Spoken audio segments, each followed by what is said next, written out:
بسم الله الرحمن الرحيم نستغفره ونعوذ بالله من شرور أنفسنا ومن سيئات أعمالنا من يهده الله فلا مضل له ومن يضلل فلا هادي له لا إله إلا الله وحده لا شريك له وأشهد أن محمدا عبده ورسوله قال الله تعالى في كتابه الكريم يا أيها الذين آمنوا اتقوا الله حق تقاته ولا تموتن إلا وأنتم مسلمون أما بعد Ikhwatal iman, a'azani Allah wa iyyakum. Bumi atau tempat yang sangat dicintai oleh Allah. Dari bagian bumi ini adalah masjid-masjidnya. Sebagaimana disebutkan dalam hadis-hadis Nabi sallallahu alaihi wasallam. Di antaranya hadis yang dikeluarkan oleh Imam Muslim, demikian pula Ibnu Khuzaimah dari hadis Abu Hurairah bahwa Rasulullah sallallahu alaihi wasallam bersabda, "Ahabbul bilad ila Allah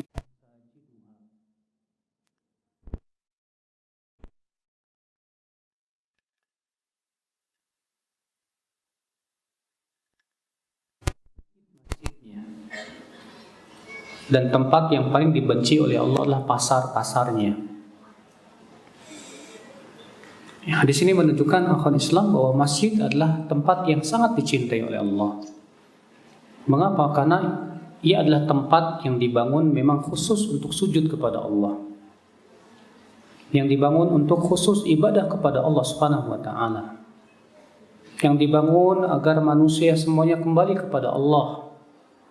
Yang di sana ditegakkan padanya salat, dikumandangkan padanya adzan, yang disebut dan diangkat padanya nama-nama Allah Subhanahu wa taala dan dipelajari padanya syariat Allah Jalla wa ala. Makanya masjid ini akhwat Islam adalah masjid atau tempat yang paling dicintai oleh Allah Subhanahu wa taala. Oleh karena itulah Allah menisbatkan masjid itu kepada dirinya. Allah berfirman dalam surat Jin, "Wa annal masajida lillah fala tad'u ma'allahi ahada." Dan bahwasannya masjid-masjid itu milik Allah. Maka janganlah kalian berdoa kepada selain Allah padanya.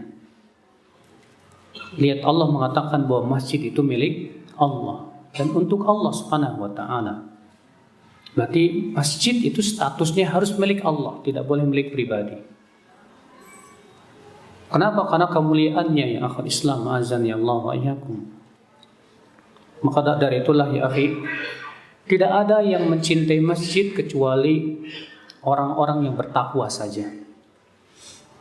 Orang yang tidak bertakwa tidak mungkin dia mencintai masjid. Nabi sallallahu alaihi wasallam bersabda dalam hadis yang dikutip oleh Ibnu Nuaim dalam Hilyatu ya al-Awliya dan disahihkan oleh Syekh Al-Albani rahimahullah, "Al-masjidu baitu kulli taqi." Masjid adalah merupakan rumah setiap orang yang bertakwa. Lihat bagaimana Rasulullah menyebutkan bahwa orang-orang yang bertakwa saja yang menganggap masjid itu bagaikan rumahnya. Artinya dia merasa betah di masjid. Dia merasa senang di masjid.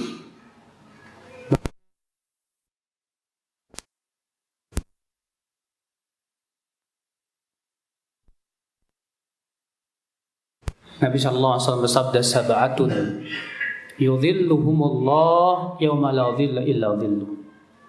Ada 7 orang kata Rasulullah yang akan Allah berikan naungan nanti pada hari kiamat, di mana tidak ada naungan kecuali naungan Allah, dalam satu ayat kecuali naungan arasy-Nya. Siapa 7 orang itu? Di antaranya wa rajulun qalbuhu mu'allaqun bil masajid. Dan seorang laki-laki yang hatinya selalu terpaut dengan masjid. Apa maksudnya terpaut dengan masjid ya akhwat Islam? Hatinya selalu ingin berada di masjid. Bila ia keluar masjid, hatinya selalu ingin kembali ke masjid. Ia merasa betah di dalam masjid untuk beribadah kepada Allah Subhanahu wa taala. Maka pantas ya kalau masjid itu adalah rumah setiap orang yang bertakwa.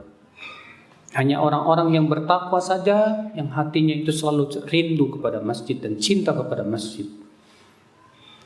Sementara orang-orang yang ada di hatinya kemunafikan, Pak, mereka paling nggak suka ya untuk lama-lamaan di masjid.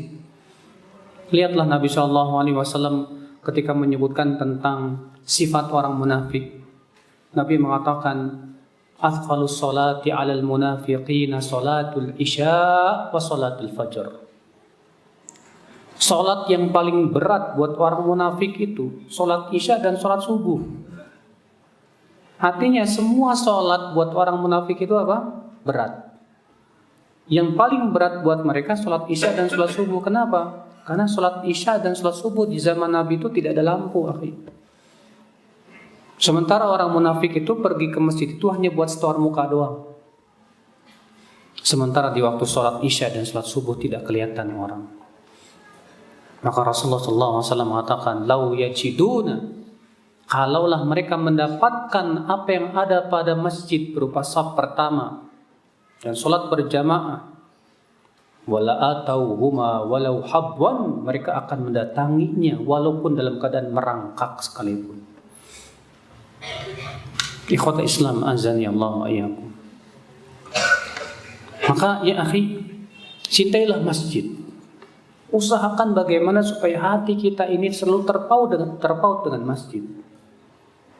Jadikan masjid yang pertama kali kita kunjungi saat kita pulang dari safar. Nabi SAW kalau pulang dari safar, bepergian jauh, selalu yang pertama kali beliau kunjungi apa? Masjid dulu, sebelum rumahnya. Nabi pun juga menganjurkan para sahabatnya demikian. Kalau mereka pulang safar, untuk selalu mendahulukan masjid sebelum rumah. Maka subhanallah, mengagumkan kalau seseorang itu lebih mendahulukan masjid sebelum rumahnya. Maka akhal iman azan ya Allah wa iyyakum. Rasulullah SAW sangat perhatian terhadap masjid. Saat beliau hijrah dan beliau sampai ke Kuba, ternyata yang pertama kali beliau bangun apa? Masjid dulu. Kemudian dari Kuba beliau pergi menuju Madinah. Ternyata di Madinah yang pertama kali beliau bangun masjid terlebih dahulu. Itu menunjukkan betapa ya akhwat Islam ya, penting sekali kedudukan masjid dalam Islam itu. Karena masjid ini adalah merupakan ya sebagai apa? Center dalam ibadah, dalam dakwah, dalam tarbiyah, di dalam pendidikan dan yang lainnya. Makanya subhanallah, lihat bagaimana jebolan-jebolan Masjid Nabawi di bawah guru yang sangat agung yaitu Rasulullah SAW. Dia mengeluarkan jebolan yang luar biasa keimanannya dan ketakwaannya. Abu Bakar, Umar, Uthman, Ali bin Abi Thalib dan para sahabat yang lainnya. Maka ya akhal iman azani Allah ya. Maka ya akhi azani Allah, bagaimana Islam menganjurkan kita untuk memakmurkan masjid. Ketahuilah saudaraku sekalian, Islam sangat memperhatikan masjid ini dalam beberapa poin berikut ini. Poin yang pertama, al-hathu ala bina'il masajid wa imaratiha. Anjuran untuk membangun masjid dan memakmurkan masjid. Nabi SAW bersabda dalam hadis yang dikeluarkan oleh Ibnu Majah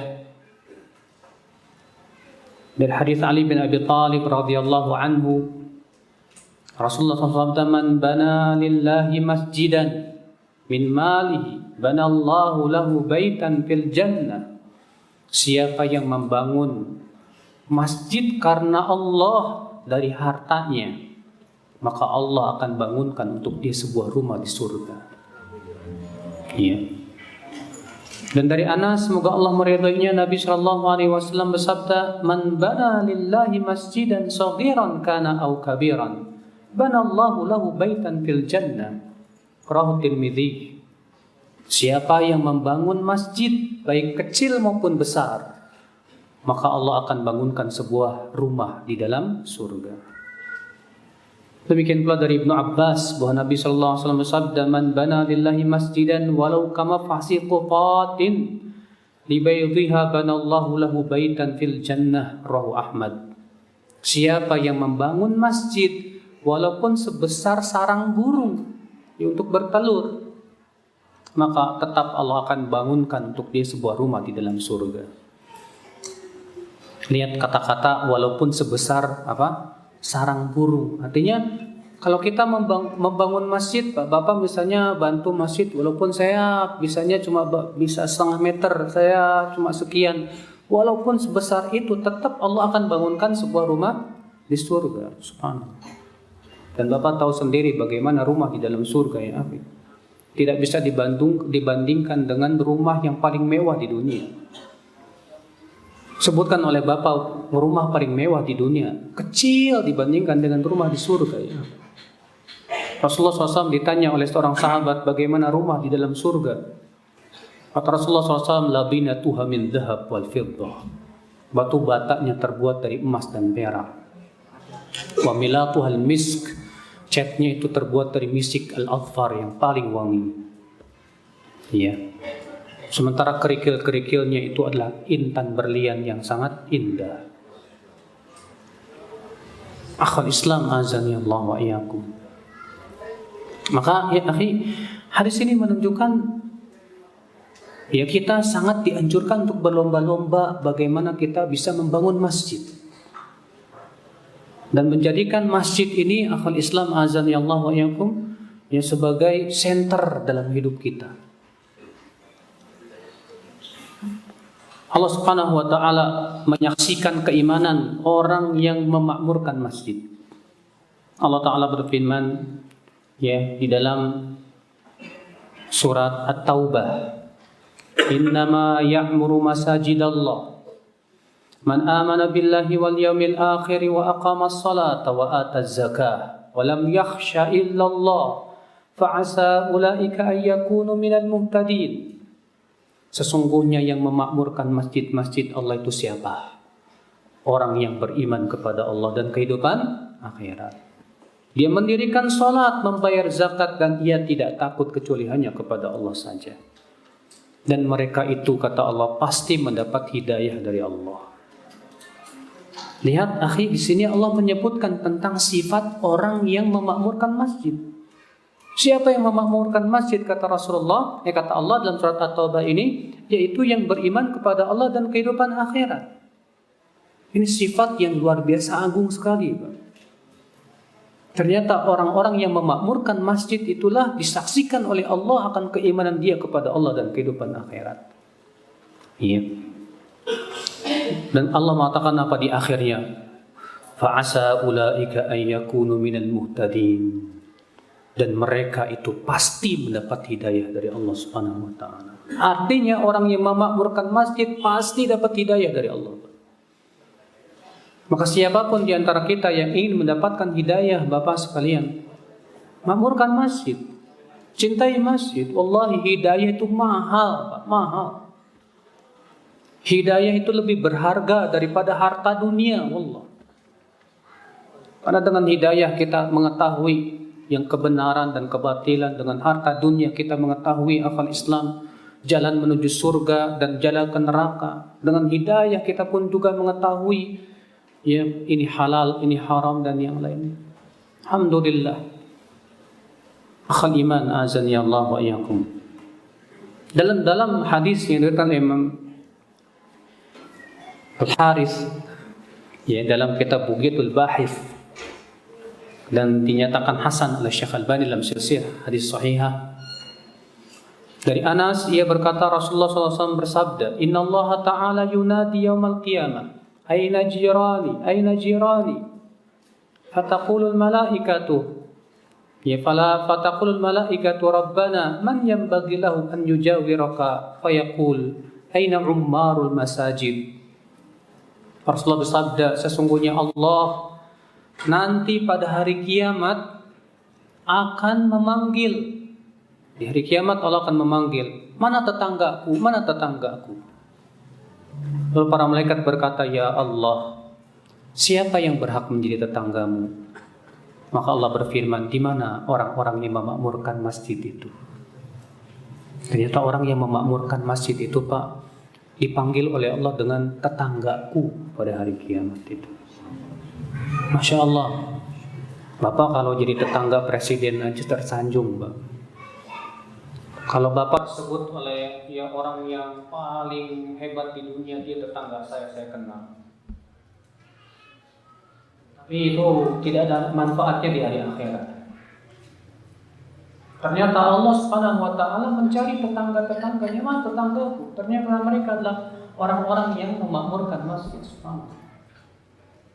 Saudara-saudaraku sekalian, ikhwatul iman, azani Allah. Nah ini ya kita berusaha untuk memakmurkan apa? Masjid. Memakmurkan masjid itu bagaimana caranya? Banyak.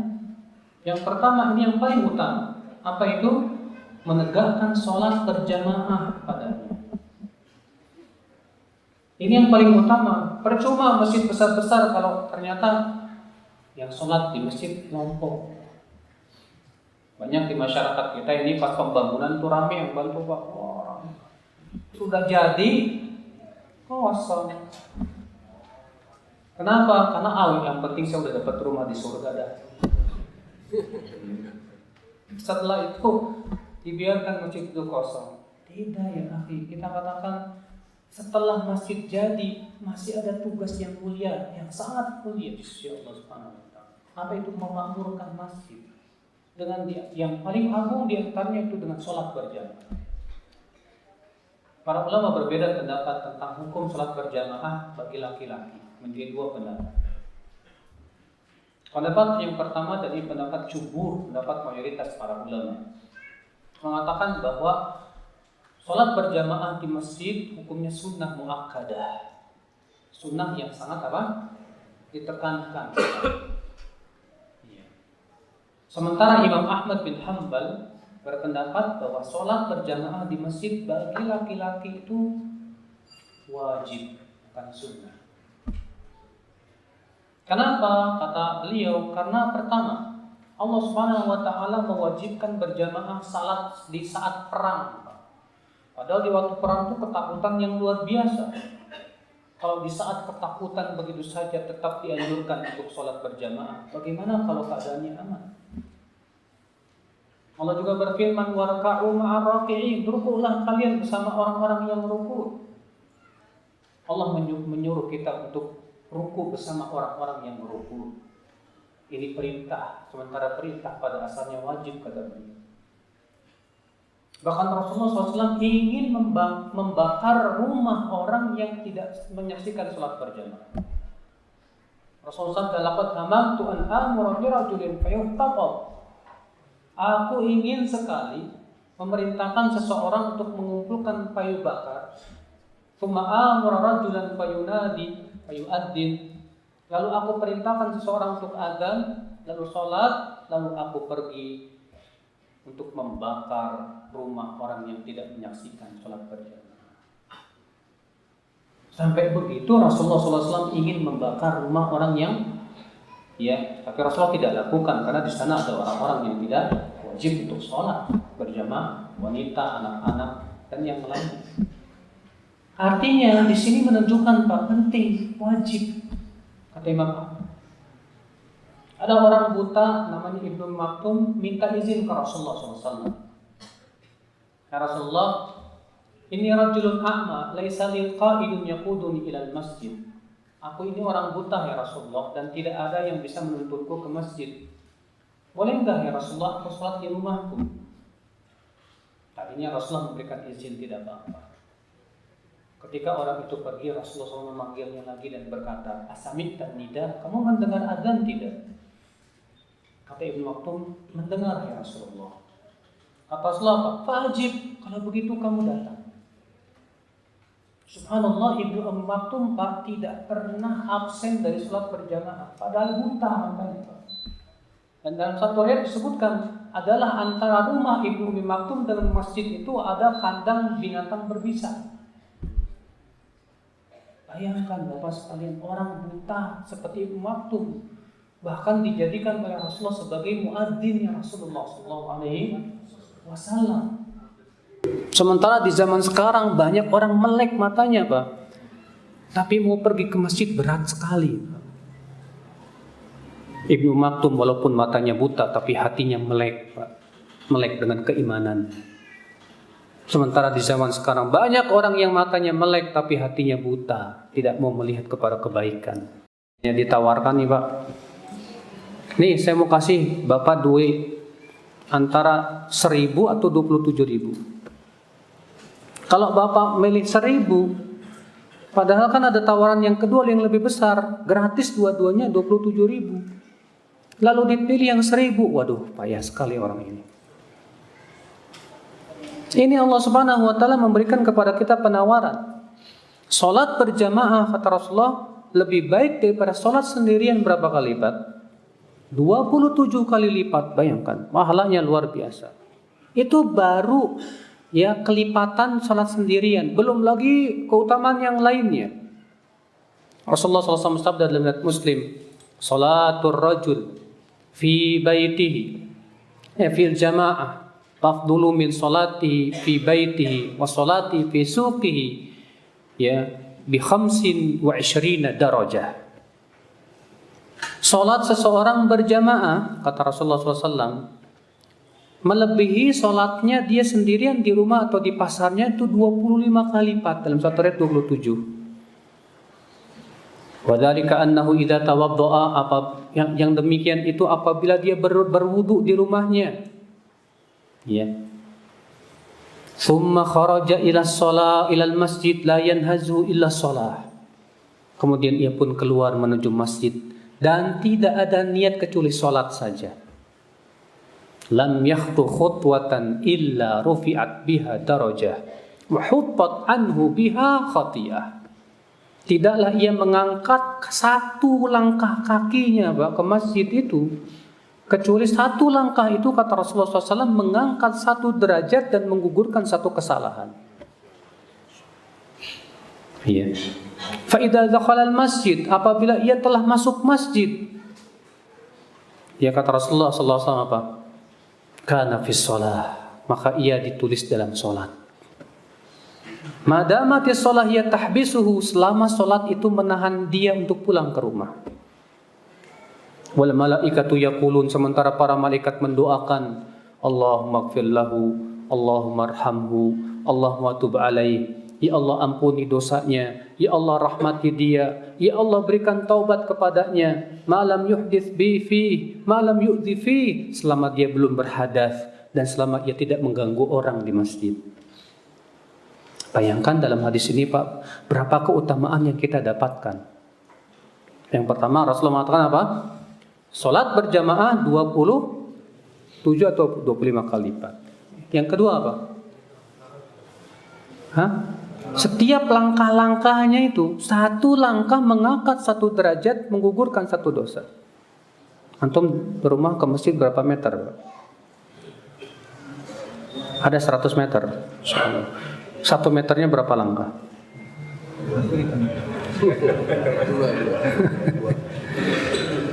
Iya. Salaf terdahulu itu kalau pergi ke masjid, Pak, langkahnya dikecilin. Benar. Banyak riwayat yang menunjukkan bahwa dahulu salaf kalau pergi ke masjid itu langkahnya dikecilin. Kenapa? Karena dalam sebuah riwayat disebutkan fal yuqarrib aw liyuba'id. Silahkan ia memperkecil langkah atau memanjangkan, pahalanya sama. Jadi lebih untung gimana? Kecilin. Jadi kalau 1 meternya 2 langkah, kalau 100 meter berapa? 200. Itu baru sekali pulang, pergi. Pulangnya 200 tambah 200, 400. Pulang pergi antum dapat 400 derajat dan digugurkan 400 apa? Dosa. Baru satu sholat tuh, Pak. Gimana kalau sholat 5 waktu? 400 kali 5 20 berapa? 2000. Luar biasa. Luar biasa sekali akal Islam, azan ya Allah. Kesempatan yang luar biasa sekali. Ketika masuk masjid, kita ditulis dalam sholat. Bayangkan, Selama sholat mencegah kita pulang, selama itu ditulis pahala sholat oleh Allah Subhanahu wa Ta'ala. Sudah begitu para malaikat mendoakan lagi, Allahumma ighfir lahu, ya Allah ampuni dia, ya Allah rahmati dia, ya Allah ya berikan taubat kepada dia selama ia belum berhadas di masjid dan selama ia tidak mengganggu orang di masjid. Berarti kalau kita gangguin orang di masjid, nggak didoakan sama malaikat. Iya. Ikhwatal Islam azani Allah wa iyyakum. Lihat saudaraku sekalian, ikhwatal iman azani Allah wa iyyakum. Bahkan dalam satu riwayat yang lain, seseorang apabila pergi ke masjid, tashabbathallahu lahu, Allah akan menyambut dia dengan penuh kegembiraan, kata Rasulullah. Iya. Disambut oleh Allah Subhanahu wa Ta'ala. Dan satu riwayat yang lain, ya, bahwa orang yang pergi ke masjid itu bagaikan, kata Rasulullah, tamunya Allah, dan sudah berhak untuk Allah untuk menghormati para tetamunya tersebut. Luar biasa, Pak. Orang yang pergi ke masjid itu luar biasa sekali. Iya. Bahkan jaminan langsung dari Allah Subhanahu wa Ta'ala, Pak, bahwa orang yang senantiasa pergi ke masjid, ya, dijamin oleh Allah hidupnya baik, wafatnya pun juga baik. Dalam hadis riwayat Imam Ahmad dalam musnadnya, suatu ketika Rasulullah SAW menceritakan mimpinya tadi malam. Kata Rasulullah, ra'aitu Rabbi al-barihata fi ahsani suratin. Tadi malam aku bermimpi melihat Allah dalam bentuk yang sangat indah sekali. Qala li, lalu Allah berfirman kepadaku, ya Muhammad, atadri fima yakhtasimu fihi al-mala'ul a'la. Wahai Muhammad, tahukah kamu apa yang sedang diperbincangkan oleh malaikat yang ada di langit sana? Maka Rasulullah bersabda, la adri ya Rabb, aku enggak tahu ya Allah.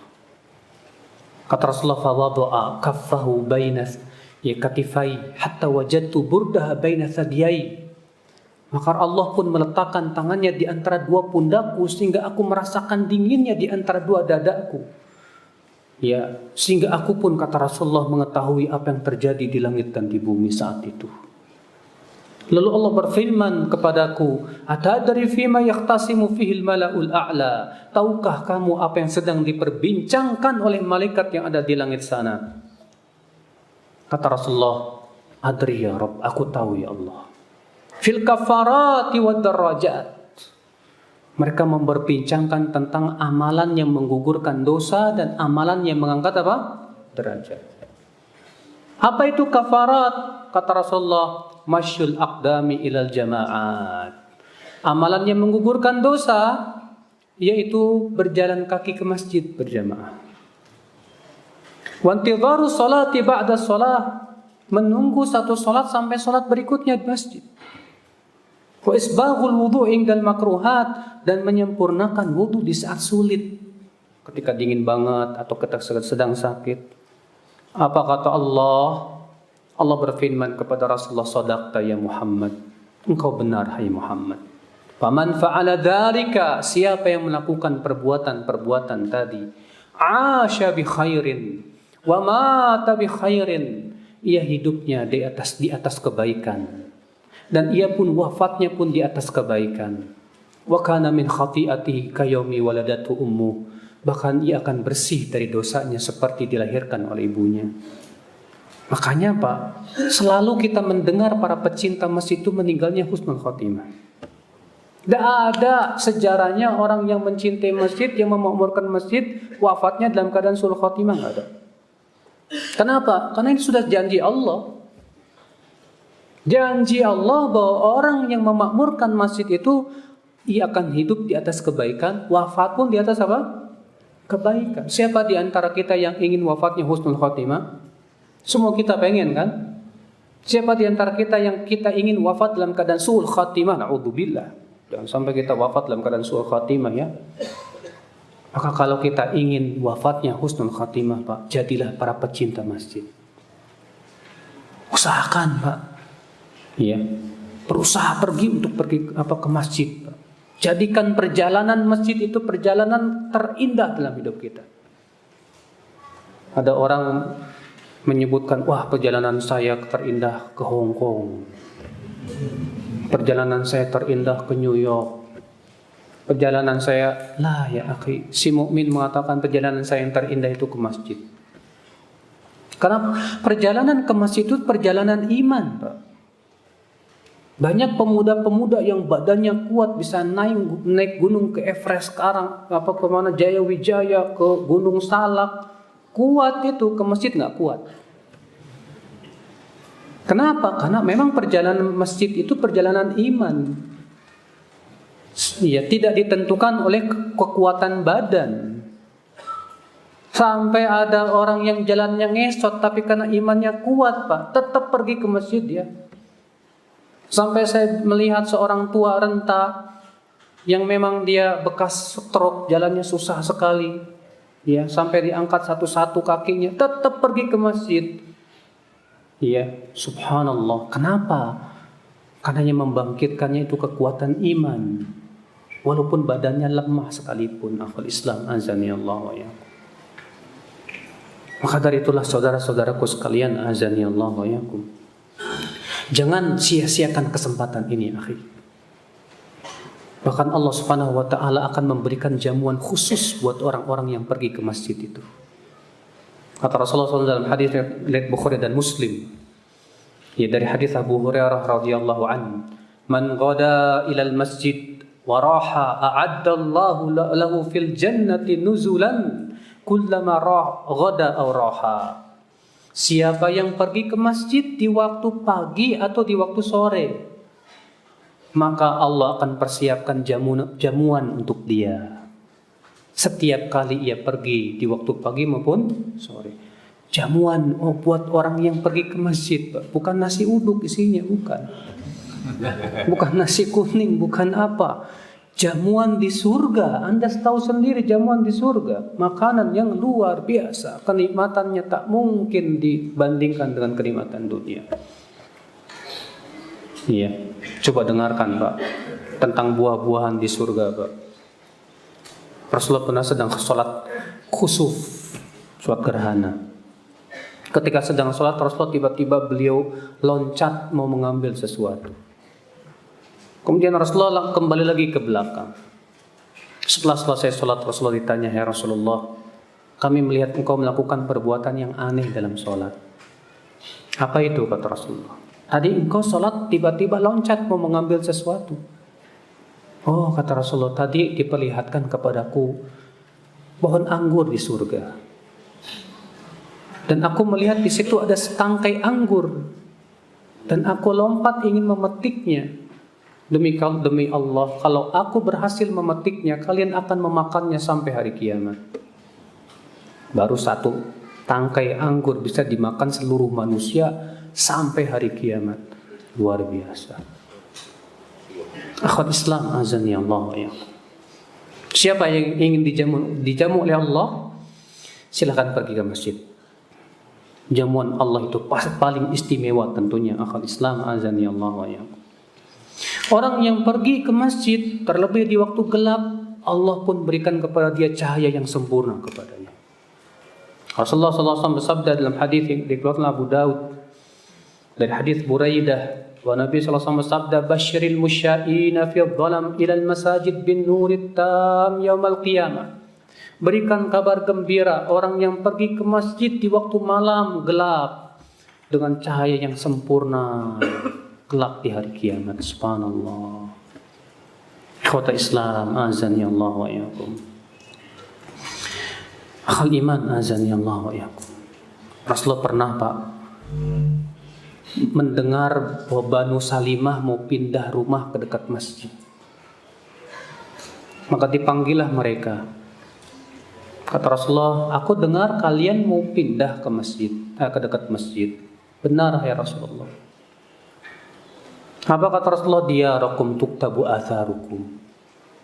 Justru kalau kalian pergi dari rumah kalian yang jauh ke masjid, setiap langkah kalian itu ditulis oleh Allah. Ya, mendengar itu, Pak, mereka nggak jadi pindah. Iya. Kata Rasulullah, a'dhamukum ajran ab'adukum mamsya. Yang paling besar di antara kalian pahalanya, yang paling jauh jalan kakinya. Padahal kan Banu Salimah ke masjid itu hampir sekitar 5 kilo. Jalan kaki 5 kilo, subhanallah.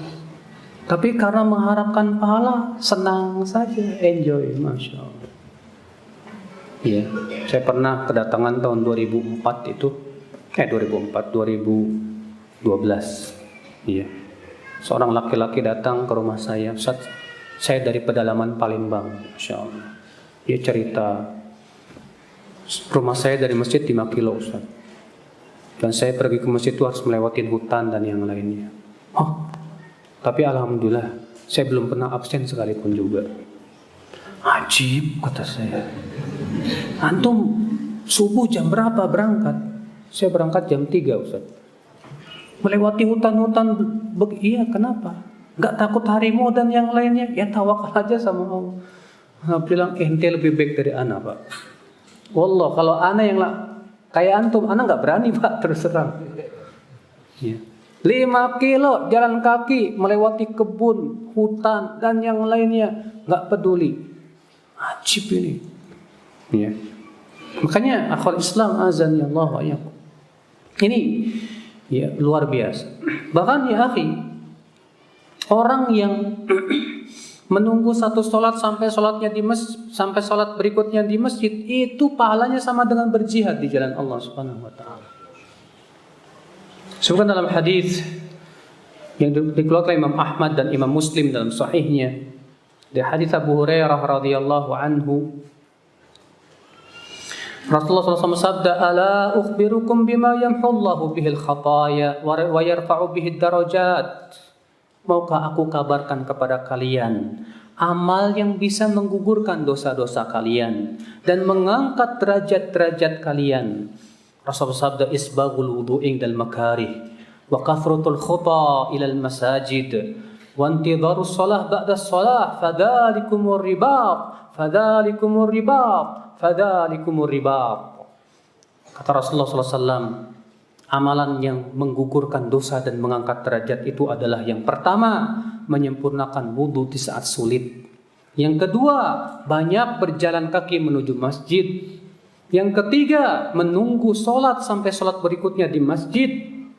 Maka itulah ribat. Ribat. Apa itu ribat? Ribat itu berjaga di tapal batas dalam rangka berjihad di jalan Allah. Ternyata Rasulullah SAW menganggap bahwa orang seperti ini sama dengan ribat, Pak. Berjihad di jalan Allah Subhanahu wa taala. Bapak dari habis maghrib sampai isya nggak usah pulang dulu, Pak. Sibukin baca Quran sampai isya. Ya. Itu pahalanya ternyata kata Rasulullah sama dengan apa? Jihad, bayangkan. Subhanallah, akhwal Islam azan ya Allah. Maka ya akhi, bahkan orang-orang yang cinta masjid, memakmurkan masjid, senantiasa dia berada di masjid, ya, senang dia dengan masjid, setiap kali ya mendengar adzan langsung pergi ke masjid. Ternyata Rasulullah mengatakan apa? Rufaqa'uhumul malaikah. Allah akan jadikan teman-teman buat mereka dari kalangan malaikat. Saat dia tidak hadir ke masjid, maka para malaikat itu kehilangan, kata Rasulullah. Kemana si fulan? Kok nggak datang? Saat ia sakit, malaikat itu akan menjenguknya, kata Rasulullah SAW. Saat dia kesusahan, malaikat itu akan berusaha membantunya, kata Rasulullah SAW. Bayangkan akhwat Islam, azan ya Allah wa yakum. Maka ya akhi, azan ya Allah wa yakum. Wallahi ya akhi, ya, keistimewaan masjid ini memang luar biasa sekali. Maka jangan sampai kita tidak tercatat sebagai orang yang memakmurkan masjid. Usahakan semaksimal mungkin, Pak. Kita berusaha untuk menjadikan masjid ini tempat yang sangat damai di hati kita. Jadikan ketika kita galau pergi ke masjid, Pak. Bahkan kalau antum berantem sama istri, perginya ke masjid, Pak. Rasulullah pernah datang ke rumah Fatimah, anaknya. Kemudian Rasulullah bertanya, di mana Ali bin Abi Thalib? Kata Fatimah, tadi kami berantem. Terus dia pergi entah kemana. Maka Rasulullah pergi ke masjid. Ternyata didapati Ali sedang tidur di masjid. Tuh Pak. Ya, pecinta masjid itu berantem sama istri perginya ke masjid. Bukan ke kafe, bukan ke bioskop, bukan kemana-mana. Perginya ke masjid. Pak, bayangkan. Istri kayak ginian kalau punya suami kayak gini gak bakalan khawatir. Karena suami main di masjid. Ajib, Masya Allah. Ya. Ternyata masjid ini tempat yang paling istimewa dalam hidupnya.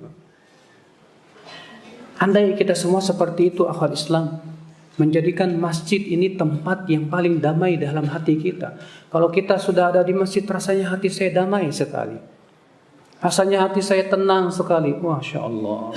Kalau kita punya perasaan seperti itu, luar biasa. Akhwal iman azan ya Allah wa yakum. Kita akan termasuk orang-orang yang akan Allah berikan naungan pada hari kiamat, di mana tidak ada naungan kecuali naungan Allah. Bayangkan di padang mahsyar itu matahari dekatkan 1 mil. Panasnya luar biasa. Dan kita, setiap manusia akan mencari tempat naungan. Dan tidak ada naungan kecuali naungan Allah di hari itu, Pak. Ternyata orang-orang yang hatinya terpaut dengan masjid itu termasuk orang-orang yang dinaungi pada hari kiamat. Tidak kepanasan, subhanallah. Ikhwatal iman, azani Allah wa ya. Kemudian akhwat Islam memakmurkan masjid dengan apa lagi? Yang kedua, itu dengan mengadakan majelis-majelis ilmu. Majelis-majelis yang tidak kalah mulianya ini, Pak. Yang orang yang mendatanginya disebutkan dalam sebuah hadis yang dikeluarkan oleh At-Tabrani dan hadis ini sahih. Man ghada ilal masjid la yuridu illa an yata'allama khairan aw yu'allima khairan raja'a ka ajril hajj tamal hajjatu. Siapa yang pergi ke masjid tidak ada niat kecuali untuk menuntut ilmu atau mengajarkan ilmu. Lihat, siapa yang pergi ke masjid tidak ada niat kecuali untuk apa? Menuntut ilmu atau mengajarkan ilmu, maka ia pulang membawa pahala seperti pahala haji, sempurna hajinya. Luar biasa, Pak. Orang yang beriman tuh kalau nggak dengar pahala tuh ajib, subhanallah. Iya. Kalau orang yang pecinta dunia ngedengar pahala, Allah kecil. Iya, kalau pecinta dunia, kalau diiming-iming dunia baru tuh semangat, Pak. Mau dipanggil hayya 'alas shalah masih asyik bobo. Tapi kalau dipanggil nanti habis sholat ada pembagian tiap orang 2 juta. Wah, langsung pergi. Saf terdepan, Masya Allah. Padahal Pak, pahala akhirat jauh lebih baik. Wal akhiratu khairu wa abqa. Dan kehidupan akhirat lebih baik dan lebih kekal. Ini pahalanya luar biasa sekali, akhal iman azan ya Allah wa ya. Makanya akhal Islam azan ya Allah wa ya. Jadi ini yang kedua nih. Memakmurkan masjid dengan cara apa? Mengadakan majlis ta'lim. Yang dikaji padanya ilmu, kitab-kitab para ulama, dikaji padanya Al-Quran, dikaji padanya hadis-hadis Nabi Sallallahu Alaihi Wasallam. Rasulullah SAW majtama'a qawmun fi baitin min buyutillah yatluna kitab Allah wa yatadarasunahu bainahum illa nazalat alaihimus sakinah wa ghasyiyatuhumur rahmah wa haffathumul malaika wa dzakarahumullahu fi man indah. Kata Rasulullah, tidaklah suatu kaum berkumpul di sebuah rumah dari rumah-rumah Allah. Rumah Allah itu apa? Masjid. Mereka membaca Al-Quran dan mempelajari Al-Quran, kecuali akan turun kepada mereka sakinah, ketenangan. Wa ghasyiyatuhumur rahmah, dilingkupi oleh rahmat Allah. Wa hafathumul malaika, dikelilingi oleh para malaikat. Wa dzakarahumullahu fi man indah, dan Allah akan sebutkan nama mereka di depan malaikat-malaikat yang ada di sisinya. Luar biasa. Kita duduk mengkaji Al-Quran, mengkaji hadis. Ternyata Rasulullah menyebutkan 4 pahala besar, luar biasa. Yang pertama, turun kepada mereka ketenangan, kedamaian dalam hati. Yang kedua, diberikan oleh Allah rahmat. Siapa di antara kita yang tidak membutuhkan rahmat Allah ya? Wallahi rahmat Allah lebih kita butuhkan daripada harta dan dunia. Allah. Rahmat Allah itu segala-galanya dalam hidup kita. Yang ketiga apa? Malaikat akan mengelilinginya. Makanya majlis-majlis ta'lim itu dihadirinya para malaikat. Para malaikat yang menghadiri mereka. Kenapa? Karena malaikat suka sekali. Semuanya disebutkan dalam hadis, innal malaikata la tada'u ajnihataha li talibil ilm ridan bima yatlub. Para malaikat akan meletakkan sayap-sayap mereka untuk para penuntut ilmu karena ridho terhadap apa yang mereka cari, kata Rasulullah. Di sini sahih riwayat Muslim. Subhanallah, saudaraku sekalian, ikhwatul iman azan. Yang terakhir apa? Ini dia. Allah akan sebutkan nama-nama mereka di hadapan para malaikat. Disebutkan doang? Tidak. Disebutkan dalam satu ayat, dibangga-banggakan oleh Allah Subhanahu wa taala. Coba Pak, kalau nama antum disebut di koran Republika, selamat. Senang enggak, Pak? Nama antum disebut di televisi, wah selamat fulan. Senang enggak, Pak? Disebut di televisi, disebut di Kompas atau yang lainnya tuh enggak ada manfaatnya di akhirat, Pak. Ini nama antum disebut oleh Allah pencipta langit dan bumi di hadapan para malaikatnya. Luar biasa. Luar biasa. Dalam riwayat Muslim, Rasulullah SAW masuk ke masjid, didapati para sahabat sedang berkumpul dan sedang berbincang-bincang. Lalu Rasulullah bertanya, tentang apa kalian berbincang-bincang? Wahai Rasulullah, di sini kami sedang mengingat Allah dan membincangkan tentang nikmat Allah yang besar berupa hidayah Islam. Kata Rasulullah, benar kalian tidak berkumpul kecuali untuk itu? Benar ya Rasulullah. Benar kalian tidak berkumpul untuk itu? Benar ya Rasulullah. Benar kalian tidak berkumpul untuk itu? Benar ya Rasulullah. Kata Rasulullah, aku tidak menuduh kalian apa-apa. Akan tetapi tadi Jibril mengabarkan kepadaku bahwasanya Allah membangga-banggakan kalian di hadapan malaikatnya. Masya Allah. Ini baru ngobrolin tentang Islam loh, Pak. Bapak di masjid kumpul-kumpul sama Bapak lagi tentang ngobrolin tentang Islam, tentang zikir, tentang yang Masya Allah yang sifatnya manfaat. Itu saja sudah dibangga-banggakan oleh Allah Subhanahu wa taala. Makanya akal Islam azani Allah, makmurkan masjid dengan ta'lim, pendidikan. Betapa butuhnya umat Islam di zaman sekarang ini, Pak, kepada ta'lim, Pak. Maka jadikan masjid sebagai center untuk ta'lim dan pendidikan. Lihat anak-anak kita yang menjadi mangsa-mangsa empuk media. Wallah. Media-media yang ada di HP, di televisi, dan di internet luar biasa merusak pemikiran, Pak. Maka masjid ini sebagai tempat cleanernya, Pak. Ya, pembersihan mereka supaya mereka kembali kepada Allah Subhanahu wa taala. Lihat para pemuda di zaman sekarang, remaja-remaja di zaman sekarang, kasihan zaman sekarang ya. Pemuda-pemuda, remaja-remaja sekarang itu jadi mangsa-mangsa media juga. Siapa lagi yang akan membersihkan kalau bukan ditegakkan dengan ta'lim-ta'lim yang ada di masjid, mengajak mereka supaya kembali kepada Allah Subhanahu wa taala. Mengingatkan mereka tentang surga dan neraka, mengingatkan tentang hakikat kehidupan dunia, bahwasanya hidup di dunia tak akan selamanya. Maka saudaraku sekalian, makmurkan masjid dengan ta'lim yang bermanfaat. Ta'lim yang menghidupkan hati, bukan ta'lim yang mematikan hati. Ada enggak ta'lim mematikan hati, Pak? Apa itu? Ta'lim yang isinya cuma ketawa ketiwi. Karena Rasulullah sabda, iyyakum wa kasratad dhahik fa inna kasratad dhahik tumitul qalb. Jauhi oleh kalian banyak tertawa, karena banyak tertawa itu mematikan hati. Maka kalau ada taklim isinya ketawa tok dari awal sampai akhir, itu bukan taklim menghidupkan hati, tapi mematikan hati namanya. Makanya majlis taklimnya Rasulullah itu membuat hati takut. Ini dia Hanzalah berkata ke Rasulullah, ya Rasulullah, sepertinya aku sudah jadi munafik ya Rasulullah. Loh, kok bisa gitu kata Rasulullah?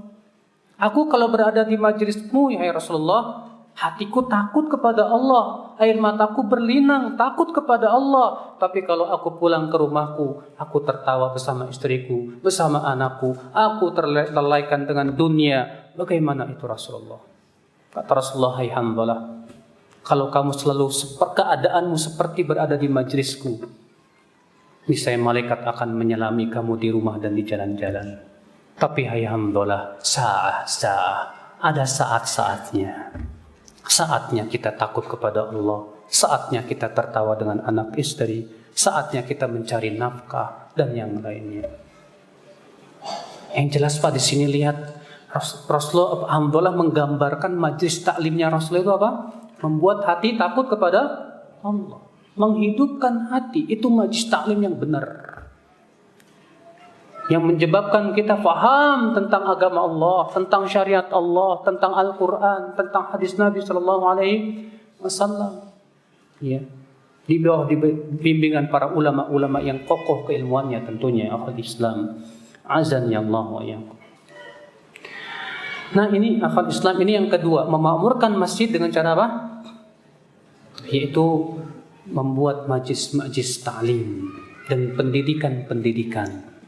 Pembinaan yang mencakup pembinaan buat anak-anak, buat pemuda-pemuda, buat bapak-bapak, buat ibu-ibu. Coba kita pikirkan bersama orang-orang yang ada di masjid ini supaya betul-betul bisa menjadi tempat center pusat pembinaan masyarakat. Iya. Sehingga menjadi orang-orang yang kuat kepada Allah keimanannya. Imam akhwat Islam, azan ya Allah wa iyyakum.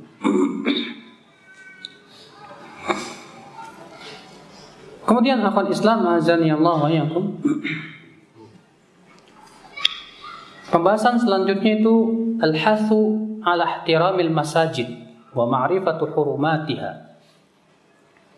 Anjuran untuk menghormati masjid-masjid. Dan wajib kita juga mengetahui akan keharaman-keharaman masjid. Ingat, masjid harus dimuliakan, Pak. Nggak boleh dihinakan. Dan kita juga harus tahu apa kehormatan masjid yang harus kita pahami. Allah Subhanahu wa taala berfirman dalam surat An-Nur ayat 636. Fi buyutin adzinallahu an turfa'a wa yuzkara fiha ismuh. Di rumah-rumah Allah yang Allah izinkan padanya untuk diangkat nama Allah dan disebut namanya. Ya. Lihat, Allah Subhanahu wa taala menyuruh supaya masjid itu jadi tempat apa? Memuliakan nama Allah dan menyebut nama Allah Subhanahu wa taala. Berarti memuliakan masjid dengan cara yang pertama, jadikan masjid sebagai tempat zikir kepada Allah. Dan jangan jadikan masjid sebagai tempat apa? Yang melalaikan, jangan. Di sini ada beberapa hadis ya akhwat Islam, azan ya Allah wa iyyakum. Rasulullah sallallahu alaihi wasallam bersabda kepada orang Arab Baduy yang kencing di masjid. Jadi ada orang Arab Baduy masuk ke masjid, Pak. Ngapain? Mau sholat? Bukan. Kencing, bayangin. Maka para sahabat marah. Geram, waduh kurang ajar ini. Masjid kok dikencingin. Akhirnya mereka ingin menahan si orang Arab Baduy ini. Maka Rasulullah sabda, "Da'uh, biarkan. Wala tuzrimu, jangan diputuskan kencingnya, biarkanlah." Setelah selesai kencing, Rasulullah berkata, "Ambilkan seember air." Diambilkan seember air, kemudian diguyurkanlah ke tempat kencingnya tersebut. Kemudian Rasulullah bersabda kepada si orang Arab Baduy ini, "Sesungguhnya masjid itu innamal bunyat lis-shalah wa tilawatil Qur'an wa dzikrillah." Masjid itu dibangun untuk sholat, untuk baca Quran, untuk zikir kepada Allah, bukan dibangun untuk kencing. Melihat adab yang sangat luar biasa ini, si orang Arab Baduy berkata, "Ya Allah, rahmati aku dan Muhammad saja. Yang lain jangan dirahmati."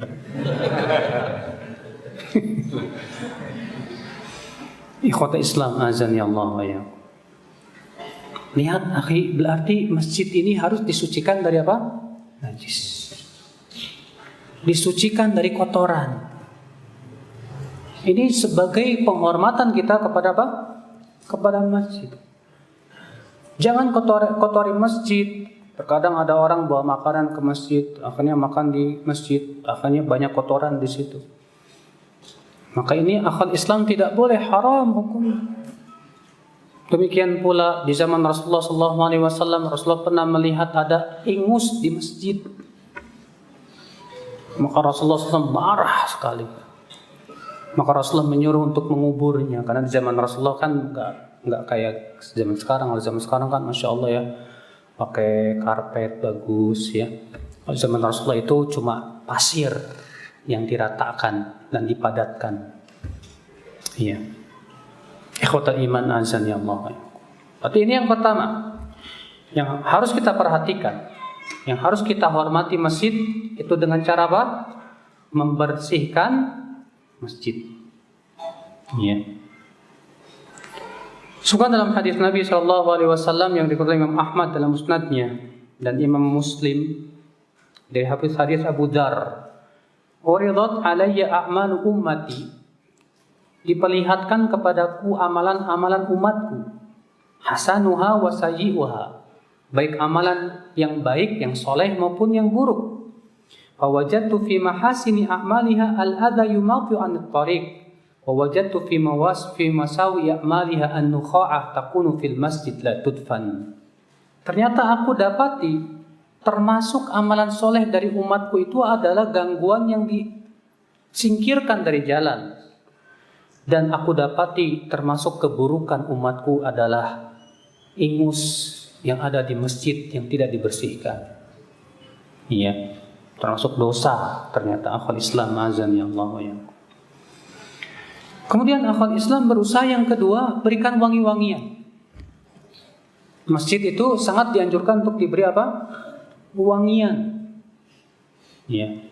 Ada seorang sahabat namanya Nuaim al-Mujammir. Kenapa Al-Mujammir, Pak? Karena beliau sangat terkenal sekali kalau ke masjid itu bawa jamar. Jamar itu kayu gaharu yang dibakar di masjid supaya wangi. Maka dari itu akal Islam ya berusahakan karpetnya jangan sampai bau bau mulut orang kan terkadang kalau sujud kan ada yang kemana-mana mulutnya kan bau gitu nempel di itu. Jadi pas kita sujud, bau apaan ini? Jangan sampai seperti itu, Pak. Ya, usahakan Pak pihak masjid menyediakan khusus minyak wangi masjid. Setiap mau sholat kasih wangi-wangian. Itu sunnah Nabi SAW yang banyak dilupakan oleh para DKM masjid di zaman sekarang ini. Akal Islam azan ya Allah wa yakum. Kemudian akal Islam yang ketiga, menghormati masjid, jauhi masjid dari majelis-majelis yang melalaikan. Seperti obrolan tentang dunia jangan di masjid. Umar bin Khattab dahulu melarang para sahabat ngobrol tentang dunia di masjid. Bahkan Umar membangun khusus tempat di luar masjid untuk ngobrol tentang masalah dunia. Bahkan ada satu riwayat yang hasan, Nabi SAW sangat tidak menyukai obrolan tentang dunia di masjid. Maka antum misalnya di masjid ngobrol sama teman, bicara apa? Bisnis. Lu bisnis gimana? Jangan akhi. Antum kalau ngomong bisnis jangan di masjid kalau bisa. Kenapa? Karena masjid itu tidak dibangun untuk itu. Masjid itu dibangun untuk zikir kepada Allah, kecuali kalau memang itu sifatnya maslahat untuk kaum muslimin. Misal ya, DKM membicarakan gimana nih supaya bisa menghidupkan masyarakat perekonomiannya nih supaya bagus. Dan ini maslahat untuk kaum muslimin besar. Kalau memang itu kemaslahatan yang luar biasa, silahkan. Selama itu memang kemaslahatan ya akal Islam azan ya Allah wa yakum. Makanya akal Islam azan ya Allah wa yakum. Iya. Nah ini ya akhi, makanya Rasulullah SAW melarang, sebutkan dalam sebuah hadis riwayat Abu Daud, Nah, Rasulullah SAW anil bai' wa syira' fil masjid. Rasulullah melarang jual beli di mana? Di masjid. Ingat, di masjid tidak boleh ada jual beli. Haram hukumnya. Antum terkadang jual beli pulsa, pasti lagi di masjid, lagi i'tikaf masih jualan juga tuh, ada yang beli di masjid. Haram antum. Karena Rasulullah melarang.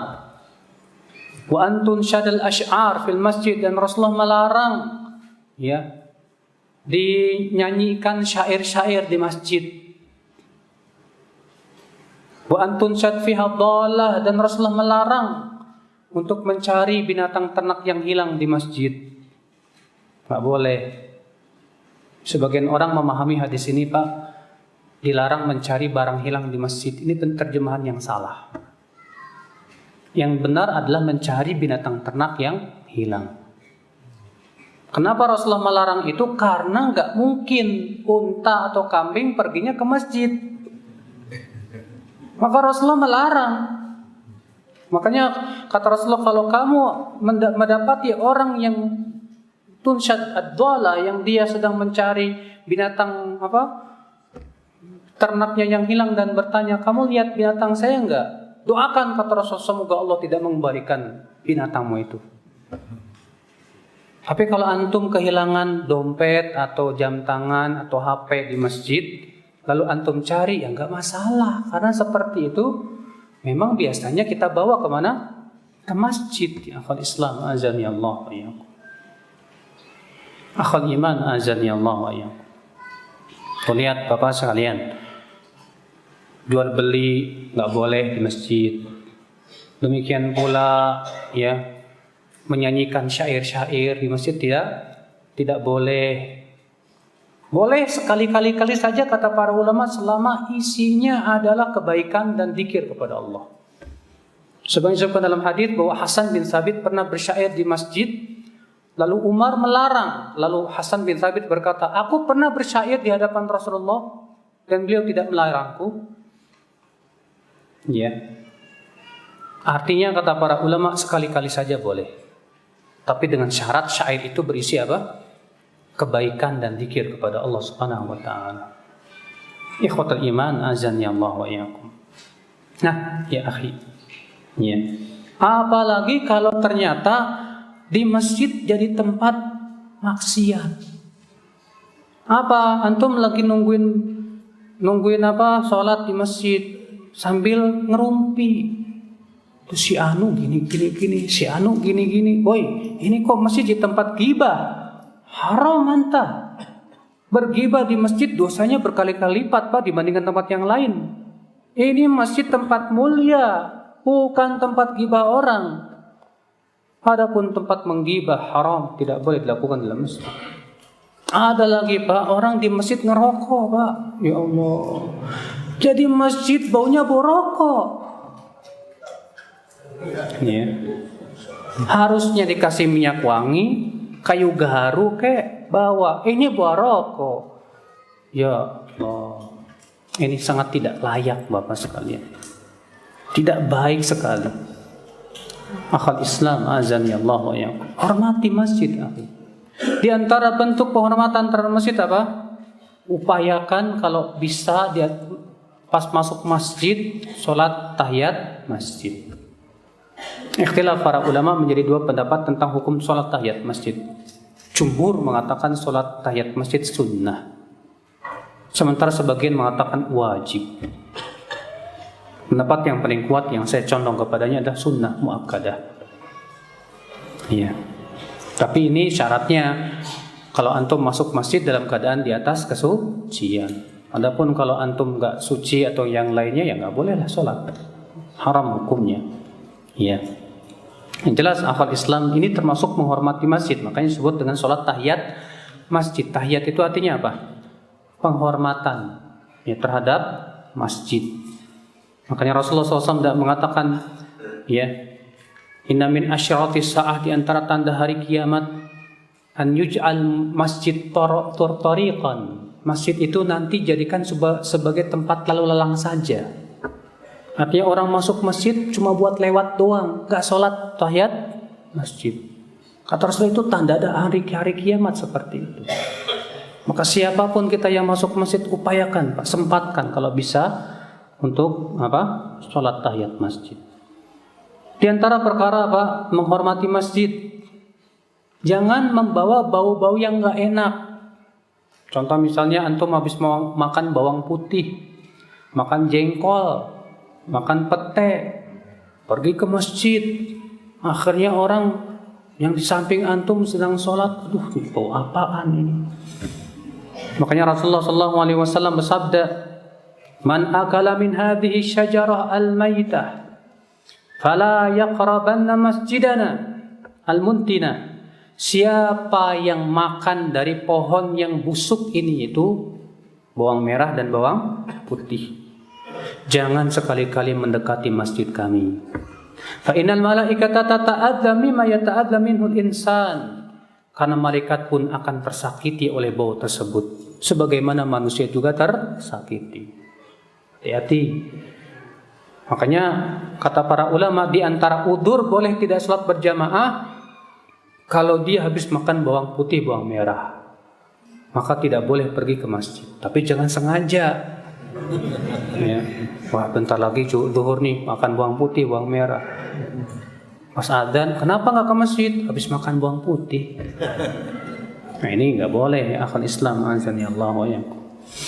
Bahkan Pak, disebutkan dalam hadis Pak yang sahih kata Imam Ahmad, kalau ada seorang sahabat yang mulutnya ketahuan makan bawang putih, langsung digotong Pak sama para sahabat. Dibawa ke mana? Ke baki, perkuburan. Sahih itu hadisnya. Sampai begitu ya. Makanya kalau antum ada lagi di masjid terus antum mencium bau jengkol nih dari mulut orang, antum gotong aja udah, keluarin. Iya, boleh. Ini dalam rangka menghormati apa? Masjid, ya akal Islam, azani Allah ya. Iya. Kemudian di antara menghormati masjid, ya akal Islam, yaitu hendaklah ditentukan imam rawatib dan muadzinnya. Ini termasuk menghormati masjid supaya lebih tertib. Dan hendaknya DKM menentukan imam rawatibnya ini memang betul-betul memenuhi kriteria. Rasulullah sabda, "Ya ummukum aqra'ukum li kitabillah." Yang berhak menjadi imam kamu adalah yang paling banyak hafalan Al-Qur'annya, yang fasih baca Qur'annya. Kalau di masyarakat terkadang Pak, yang pengen jadi imam yang paling tua, udah gitu bacaannya ngaco. Hijajul jilatil ardu jiljah. Ini kok jim semua ini. Diingetin marah karena merasa dia paling tua. Waduh, bukan apa-apa Pak, dia akan nanggung dosa makmum-makmumnya nanti hari kiamat. Emangnya jadi imam itu enak? Rasulullah mengatakan al-imamu dhaminun. Imam itu penjamin. Siap nggak antum jamin? Kalau ternyata antum salah, jamin makmum-makmum semua salah tuh buat antum semuanya. Hati-hati. Makanya tentukan imamnya fasih bacaannya, hafalannya banyak. Kalau ada yang hafidz Quran, itu dahulukan. Dan upayakan imamnya ini alim tentang fikih sholat. Sehingga ketika terjadi kesalahan dalam sholat, dia paham harus berbuat apa. Karena banyak imam Pak, dia hafalannya bagus, tapi kurang faqih tentang fikih sholat. Pas terjadi kesalahan yang harusnya sujud sahwi, ini nggak sujud sahwi. Rasulullah sabda, "Idza qamal imam ya fi raka'atain." Kalau imam langsung berdiri di 2 rakaat, fa in istatamma qa'iman, kalau dia berdirinya sudah sempurna, jangan duduk lagi kata Rasulullah. Dan hendaklah ia sujud sahwi 2 kali.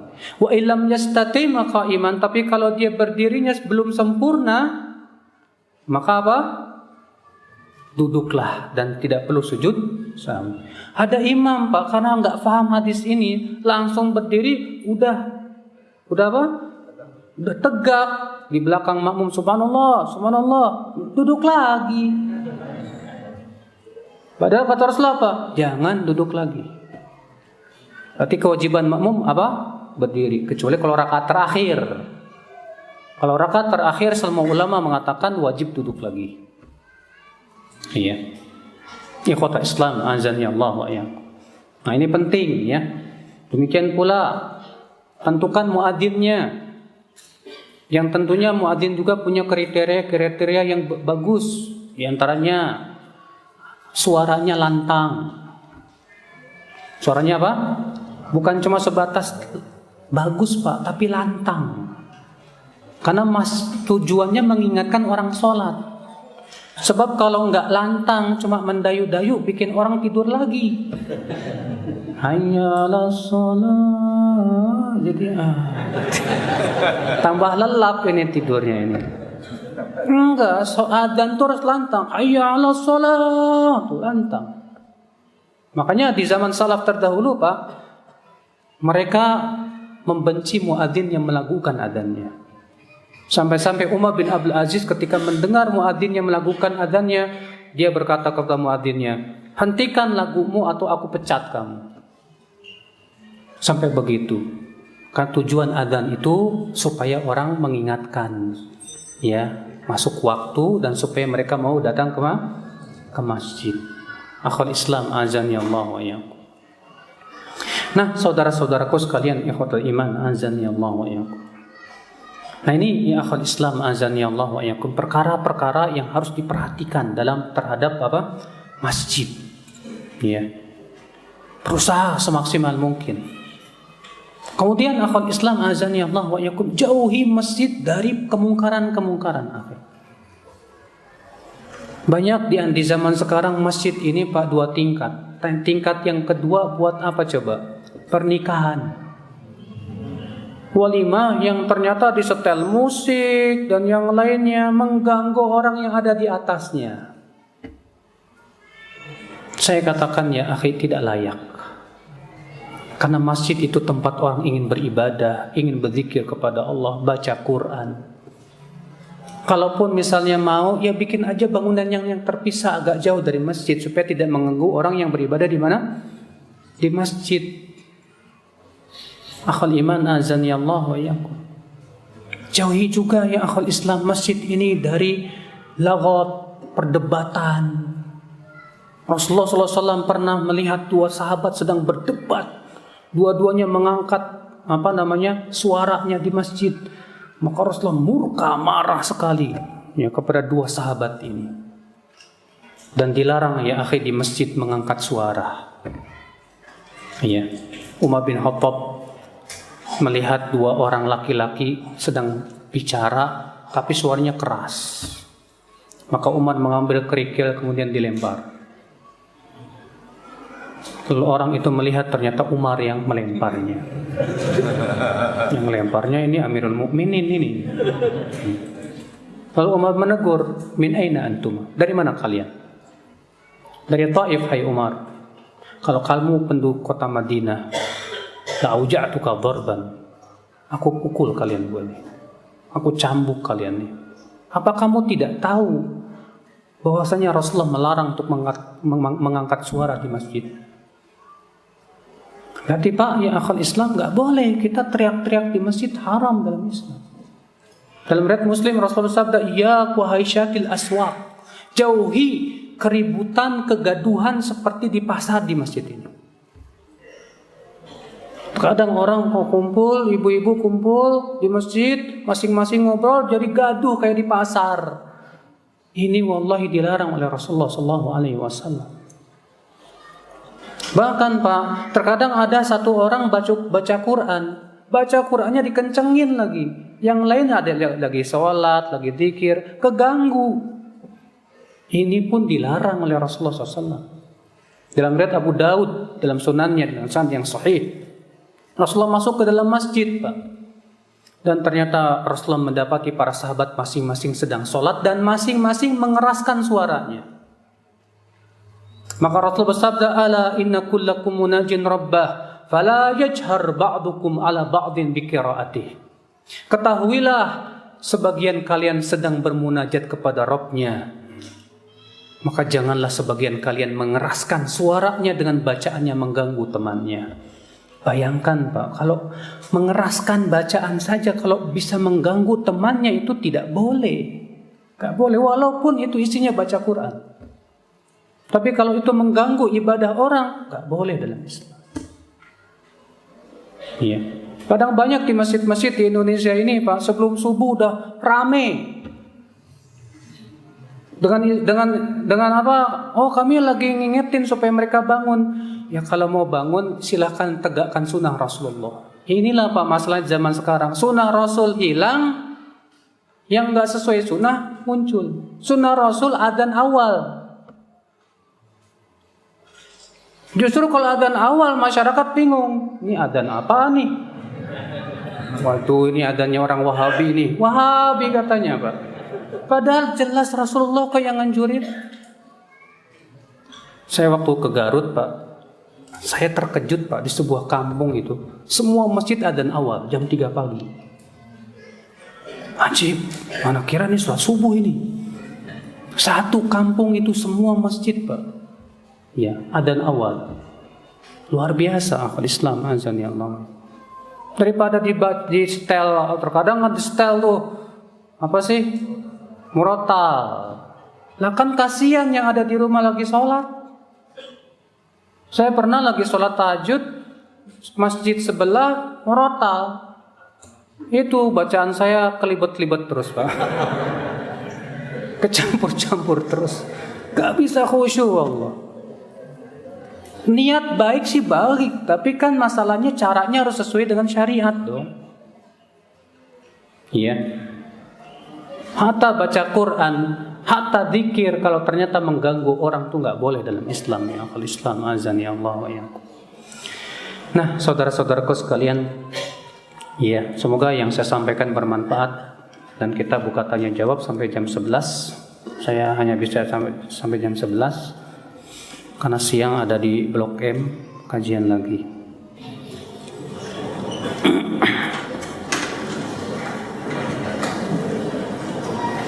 Sikap DKM kalau tukang yang merenovasi masjidnya ngerokok.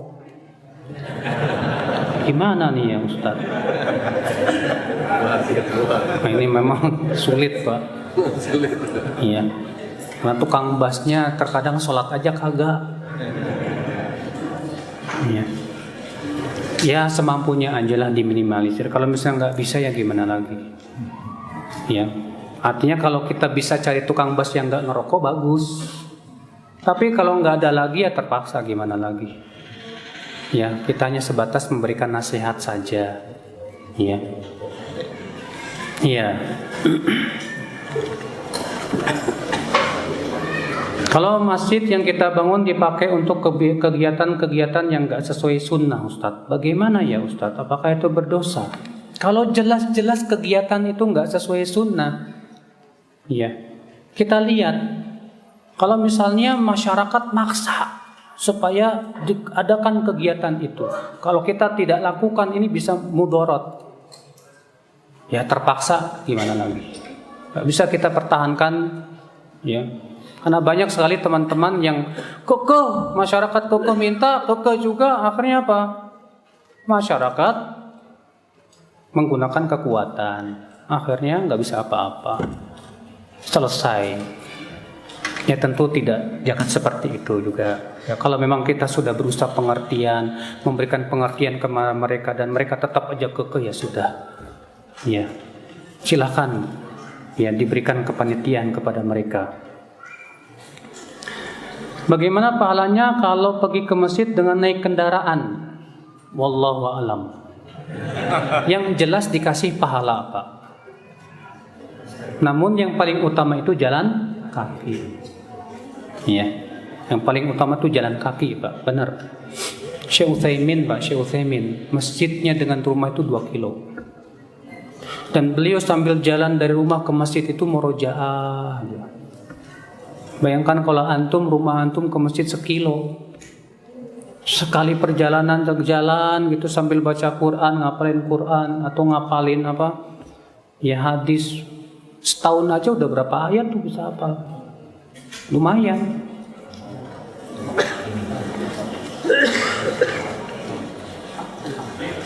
Apakah akibatnya kalau nggak mau ke masjid Ustadz alias bolong-bolong? Akibatnya dia akan kehilangan pahala yang besar sekali, rugi. Iya.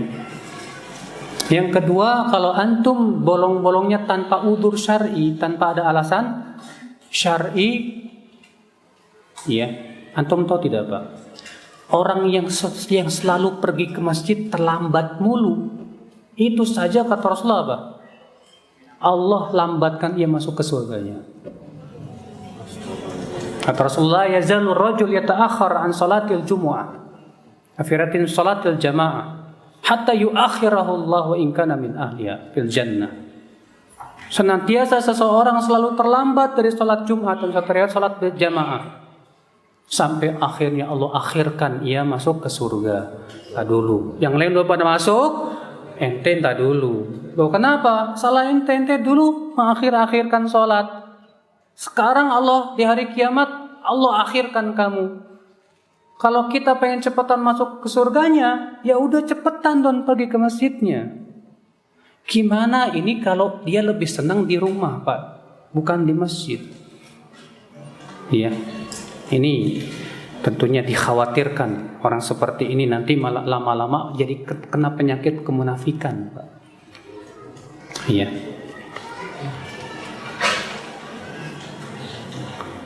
Bagaimana dengan suami saya yang alhamdulillah dia rajin berjamaah namun di musola? Nah, Bapak tahu tidak Pak? Musola itu kan istilah cuma di Indonesia aja. Kalau di Saudi, di Timur Tengah itu semua masjid mau besar mau kecil namanya masjid. Ya dulu saya waktu masih kuliah di Madinah, waktu kuliah itu jemaah haji bilang, tuh di masjid kucing. Masjidnya kecil, sebutnya masjid kucing sama jamaah haji Indonesia tuh.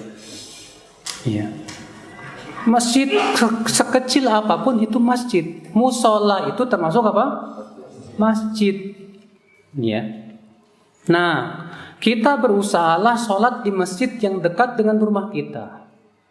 Karena demikian Rasulullah yang menganjurkan. Rasulullah bersabda, liyusalli ar-rajul fil masjidil ladzi yali wa la yatatabba'ul masajid. Hendaklah seseorang sholat di masjid yang dekat dengan rumahnya.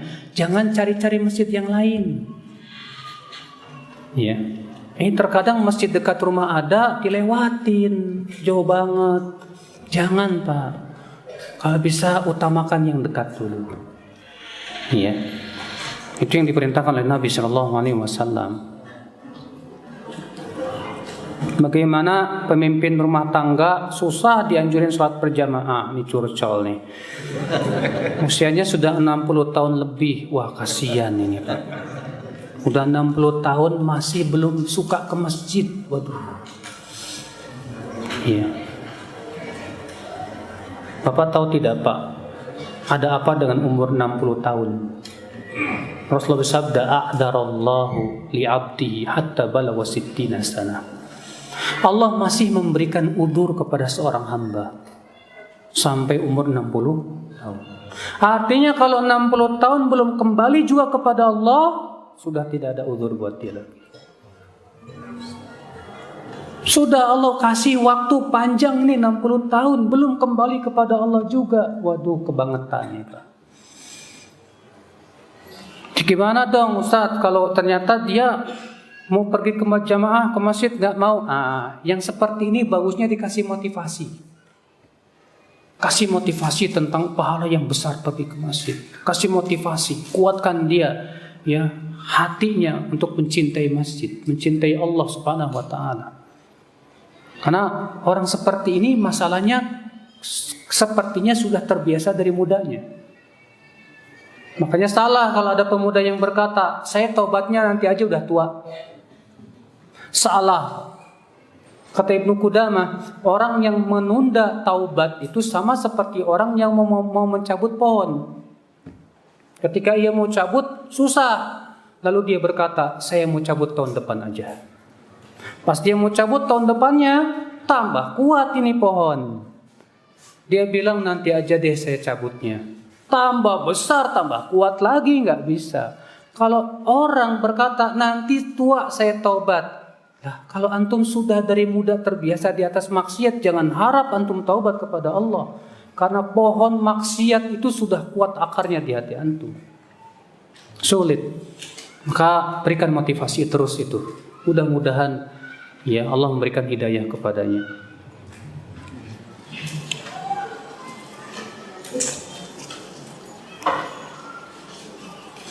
Apakah orang tua berdosa jika anak yang mau berumah tangga tidak ke masjid dan tidak mengaji, Ustadz? Padahal sudah diingatkan. Ingatkan terus. Jangan ngingetin cuma sekali, 2 kali, salah. Ingatkan terus, jangan capek. Nabi Nuh 950 tahun ngingetin kaumnya. Kamu sudah berapa tahun ngingetin anakmu? Kalau kamu memang sayang sama anak, selamatkan ia dari api neraka. Hancurkan ia, ayo nak, pergi ke masjid nak. Tapi berikan dengan kasih sayang. Pahamkan tentang hadis-hadisnya, tentang motivasinya, mudah-mudahan ia termotivasi. Iya. Bagaimana untuk perempuan? Kalau perempuan, Nabi mengatakan apa? Wa buyutuhunna khairun lahunna. Rumah mereka lebih baik buat mereka. Jadi untuk wanita disebutkan dalam hadis tersebut yang paling baik adalah sholat di mana? Di rumah. Adapun di masjid boleh tidak? Boleh. Rasul sabda la tamna'u ima Allah masajid Allah. Jangan mencegah para wanita untuk pergi ke masjid. Wa buyutuhunna khairun lahunna. Namun rumah mereka lebih baik buat mereka. Kenapa wanita lebih baik di rumah daripada di masjid untuk sholat berjamaah? Karena pertama Pak, menghindari ikhtilat. Yang kedua, keluarnya rumah wanita dari rumah itu seringkali fitnah. Ya, sebutkan dalam hadis, idza kharajatil mar'atu min baitiha istashrafa syaitan. Wanita kalau keluar rumah yang akan menjadi pembimbingnya adalah syaitan, kata Rasulullah. Ya. Wa aqrabuhunna ilallah wa hunna fi qa'ri buyutihinna. Dan sedekat-dekatnya wanita kepada Allah saat ia berada di rumahnya. Jadi wanita itu memang sangat dianjurkan untuk banyak-banyak tinggal di rumah. Dan memang survei membuktikan, Pak, wanita yang sering di rumah itu lebih takwa daripada wanita yang lebih sering di luar rumah. Iya.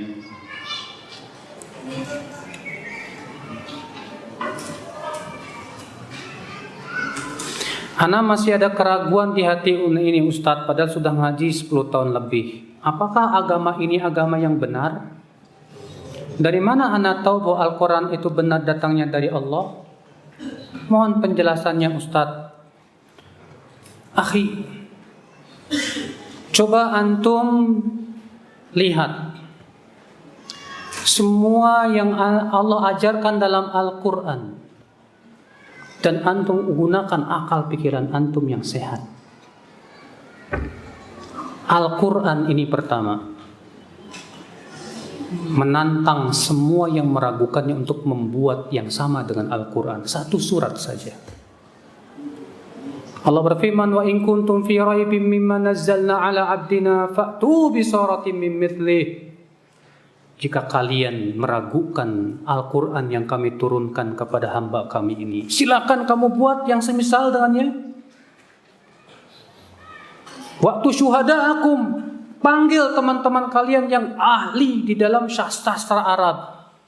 Ternyata sampai detik ini Pak, para ahli sastra nyerah. Tidak ada yang bisa membuat Al-Quran sampai sekarang. Yang kedua, sebutkan satu saja janji Allah dalam Al-Quran yang tidak Allah tepati. Silakan. Yang kita lihat dari zaman Rasulullah, sahabat, tabi'in, tabi'ut tabi'in, janji Allah dalam Al-Quran semua ditepati semuanya.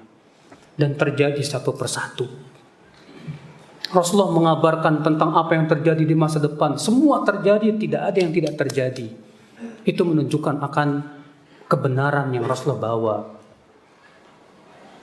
Kemudian kamu perhatikan dong, bagaimana ajaran Islam yang luar biasa indah ini. Bagaimana Islam melihat maslahat dan mempertimbangkan antara maslahat dan mafsadah. Allah memerintahkan sholat, zakat, puasa, haji. Allah memerintahkan akhlakul karimah dan melarang akhlak yang buruk. Allah memerintahkan kepada segala macam kebaikan. Innallaha ya'muru bil adli wal ihsan wa ita'i dzil qurba wa yanha 'anil fahsya'i wal munkar. Semuanya kebaikan, semuanya adalah ya maslahat untuk kehidupan manusia. Maka dari itulah ya akhal Islam, lihat oleh antum, dari semenjak zaman Nabi Muhammad sampai zaman ini, ada enggak ayat Al-Quran yang berubah? Satu ayat saja? Tidak ada. Itu menunjukkan bahwa memang Allah yang sudah berjanji untuk menjaganya. Allah sendiri yang mengatakan begitu.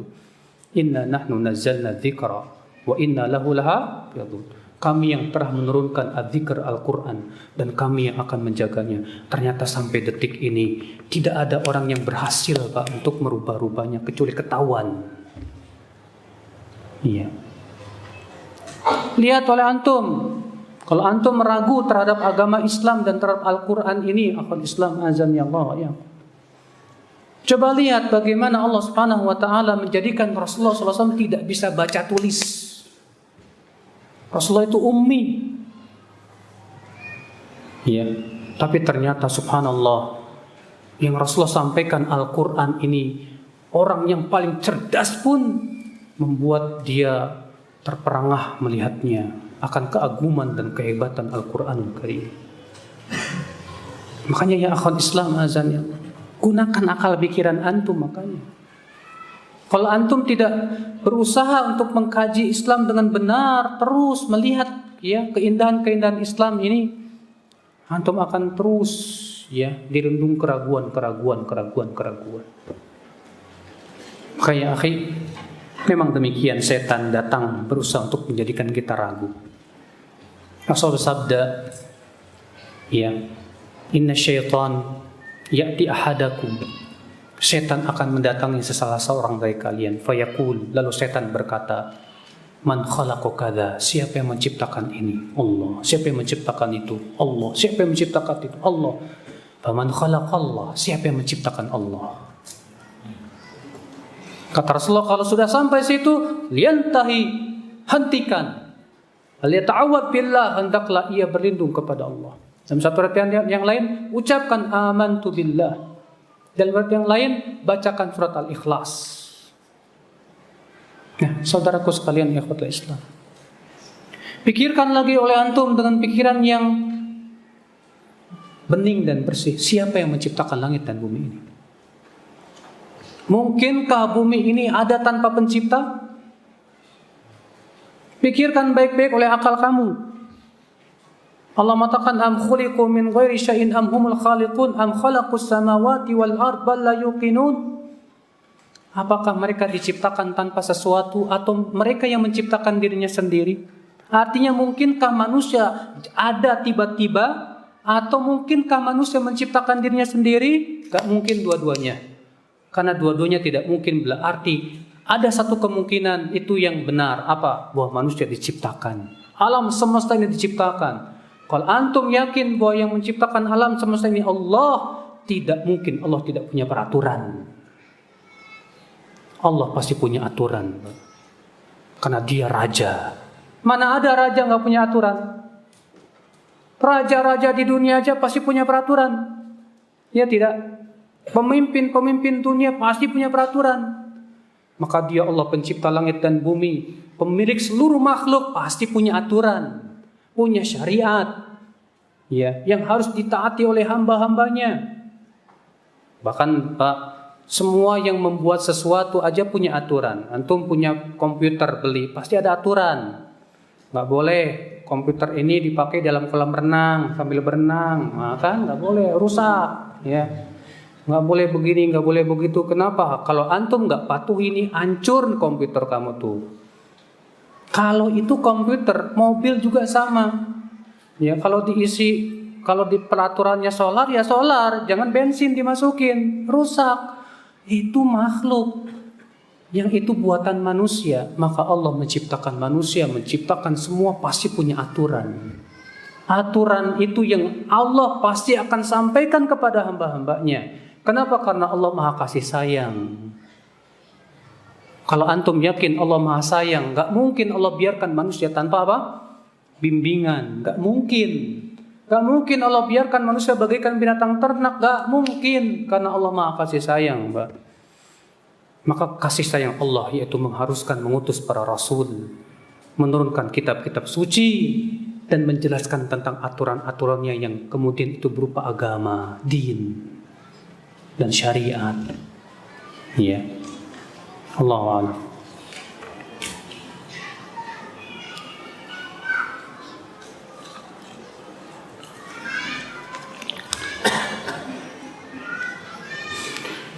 Saya pengen pakai cadar, Ustadz. Sudah minta izin suami, tapi suami nggak ngizinin. Gimana ini? Terjadi ikhtilaf para ulama tentang hukum cadar. Menjadi dua pendapat saja. Pendapat yang pertama mengatakan cadar hukumnya wajib. Dan ini pendapat mazhab Imam Syafi'i. Banyak orang-orang nggak paham kalau mazhab Syafi'i itu sebetulnya pendapatnya cadar wajib. Makanya Bapak kalau baca sebuah muktamar NU tahun 1928, itu dikumpulkan hasil-hasil muktamarnya, di antaranya tentang pembahasan cadar, tentang keputusan di nomor 5, wajib hukumnya. Iya. Dan itu memang mazhab Syafi'i. Mazhab Syafi'i mengatakan cadar wajib hukumnya. Maka seharusnya mereka wanita-wanita yang ngaku mazhab Syafi'i harusnya bercadar. Ya. Sementara sebagian ulama lagi berpendapat apa? Cadar sunnah, nggak sampai wajib. Cadar itu hukumnya apa? Sunnah, nggak sampai wajib. Iya. Dan subhanallah Pak, ini permasalahan bagi saya yang paling aneh, Pak. Karena masing-masing pendapat mengklaim bahwa itulah pendapat jumhur. Yang mengatakan bahwa cadar wajib mengatakan apa? Ini pendapat jumhur ulama. Orang yang mengatakan cadar tidak wajib juga mengatakan apa? Ini juga jumhur ulama, kan bingung. Masing-masing mengklaim dua-duanya ini pendapat jumhur. Walaupun saya pribadi lebih condong kepada pendapat yang mengatakan itu sunnah muakkadah, nggak sampai kepada apa? Wajib. Atas pendapat yang mengatakan wajib tidak perlu izin suami. Suami nggak ngizinin pun tetap wajib cadar. Atas pendapat mengatakan sunnah, kalau ternyata suami tidak mengizinkan malah akhirnya jatuh kepada maksiat, ya udahlah. Iya. Upayakan fattaqullah mastata'tum, bertakwalah kepada Allah semampu kalian. Iya. Yang aneh itu mengatakan, kalau pendapat yang mengatakan cadar itu tanda teroris. Lah, anjing. Ini orang nggak pernah belajar fikih. Iya.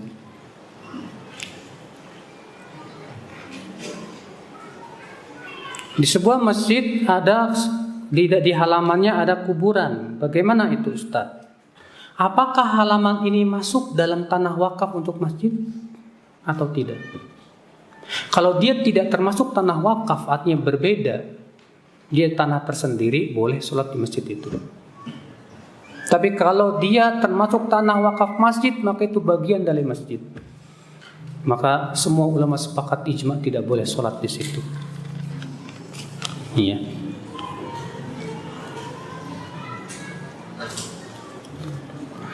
Bagaimana para akhwat biar mendapatkan pahala memakmurkan masjid, Ustaz? Masya Allah. Untuk wanita pahala anti di rumah lebih besar. Demikian Rasulullah SAW yang mengabarkan. Jadi keutamaan-keutamaan tadi yang saya bacakan, maaf, hanya untuk laki-laki. Ya. Untuk perempuan yang paling utama di mana? Di rumah. Ya.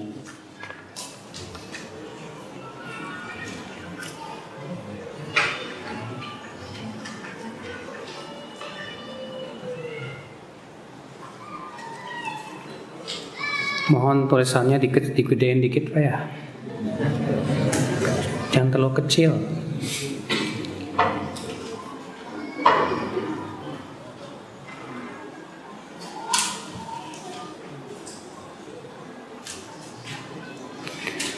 Apakah sholat berjamaah bagi laki-laki itu atas pendapat mengatakan sunnah muakkadah kalau tidak dilakukan berdosa? Ya kalau memang atas pendapat yang mengatakan sunnah ya tidak berdosa. Tapi masalahnya dia kehilangan apa? Pahala banyak banget, Pak. Ya. Coba banyak orang lebih rugi ketika dia terluput dari keuntungan dunia. Tapi nggak merasa rugi ketika ia terluput dari keuntungan apa? Akhirat, pahala. Aneh ini orang. Ini orang tertipu dengan dunia, Pak. Dia aja nyesel banget, aduh ini ada kesempatan emas buat dapat keuntungan gede banget ini, aduh sayang sekali. Masalah dunia dia galau gara-gara itu. Tapi kenapa kita nggak pernah galau ketika kita terluput dari kebaikan yang besar? Ini dia Umar bin Khattab. Pernah suatu ketika Umar bin Khattab pergi ke masjid, ternyata orang-orang sudah selesai sholat. Apa kata Umar? Ya Allah, aku terluput dari sholat berjamaah. Itu tolong kebunku yang di sana dijual dan uangnya dibagi-bagikan ke fakir miskin sebagai tebusan saya. Gara-gara terlambat satu sholat, langsung kebunnya disodakokan sebagai tebusan. Karena Umar rugi sekali. Kita boro-boro ngerasa rugi, Pak. Ya, subhanallah.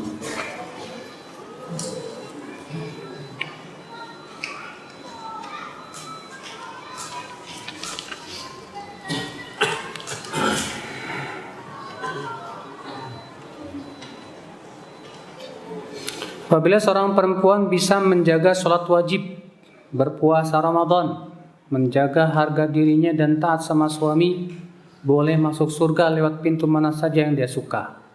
Benar, itu hadisnya sahih. Rasulullah sabda, "Idza shallatil mar'atu khamsaha wa shamat syahraha wa hafizat farjaha wa ata'at ba'laha qila laha udkhulil jannah min abwabil jannati syi'ti." Apabila wanita sholat 5 waktu, puasa Ramadan, menjaga kemaluannya, kehormatannya, dan menaati suaminya, akan dikatakan kepadanya, silakan masuk surga dari pintu yang kamu mau. Iya.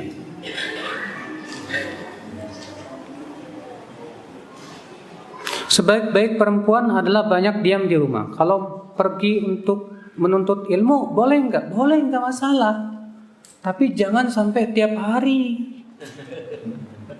Ada seorang suami datang ke saya, Ustadz, istri saya semangat sekali Ustadz untuk ilmu. Sampai tiap hari pergi dari pagi sampai malam. La ilaha illallah. Gak boleh seperti ini. Di zaman Rasulullah, para sahabat itu taklim sama Rasul seminggu sekali. Mereka datang ke Rasulullah dan berkata, "Ya Rasulullah, ghalabana 'alaika rijal." Kami sudah kalah oleh para laki-laki ya Rasulullah terhadap engkau. Faj'al lana yauman, tolonglah ya Rasulullah, satu hari saja dalam seminggu buat kami, biar kami bisa berkumpul dan menuntut ilmu kepada engkau. Maka Rasulullah bersabda, "Ijtami'na fi baiti fulana." Kumpullah di rumah si fulanah yang paling besar rumahnya waktu itu. Maka Rasulullah SAW pun taklim untuk wanita di rumah wanita tersebut seminggu sekali. Ya, nggak masalah. Memang kalau dia keluarnya tujuannya untuk menuntut ilmu, silahkan. Tapi tentunya jangan sampai pergi ke majlis taklimnya tabarruj. Ya, kadang perempuan-perempuan datang ke majlis taklim, ya ustadznya nggak pakai hijab lagi. Udah begitu lipstiknya tebal, ya Allah, pakai bedak, ya Allah, kayak ondel-ondel ya Pak. Saya pernah ya diminta kajian ibu-ibu. Saya datang, loh kok nggak pakai hijab? Iya Ustadz, ini zamannya masih awam. Udah gitu yang datangnya menor-menor, astagfirullahaladzim. Di situ saya pusing. Iya. Makanya saya paling malas ngedatangin majlis ibu-ibu yang kayak gitu nggak pakai hijab. Ini mata kelilipan terus. Sementara Allah mengatakan wa kullil mu'minina yaghuddu min absarihim wa yahfadhu furujahum. Katakan kepada kaum mukminin hendaklah mereka menundukkan pandangan mereka. Kan capek nundukin terus. Ibu-ibunya protes, Ustadz kok nunduk terus sih? Lah masa diliatin? Kan Allah yang menyuruh untuk menundukkan pandangan. Iya. Makanya ibu-ibu kalau bisa kalau taklim itu ya jangan langsung face to face sama ustadznya. Iya. Ada hijab. Supaya terjaga pandangan mata, terjaga hati juga. Iya.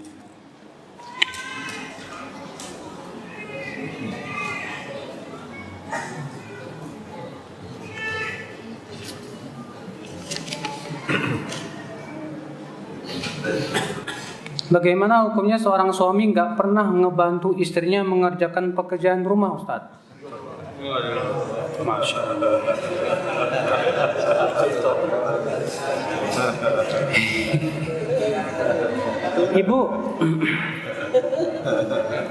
Ibu kalau ngerjain pekerjaan rumah, Bu, upayakan mengharapkan pahala di sisi Allah. Demi Allah yang ibu lakukan dari pekerjaan rumah, mencuci, ngepel, itu pahala semua buat ibu. Ada satu tips insya Allah kalau ibu lakukan, bisa meringankan pekerjaan rumah tangga ibu tanpa pembantu. Sebutkan dalam hadis yang sahih, Fatimah bintu Muhammad SAW datang ke Rasulullah mengadu dan minta pembantu. Fatimah capek karena Fatimah yang harus mengerjakan semua pekerjaan rumah. Ternyata untuk mengurusnya kuda saja Fatimah yang harus melakukan. Nyari air Fatimah juga harus melakukan. Iya. Rasulullah diam saja ketika Fatimah minta pembantu. Malam harinya Rasulullah datanglah ke rumah Fatimah.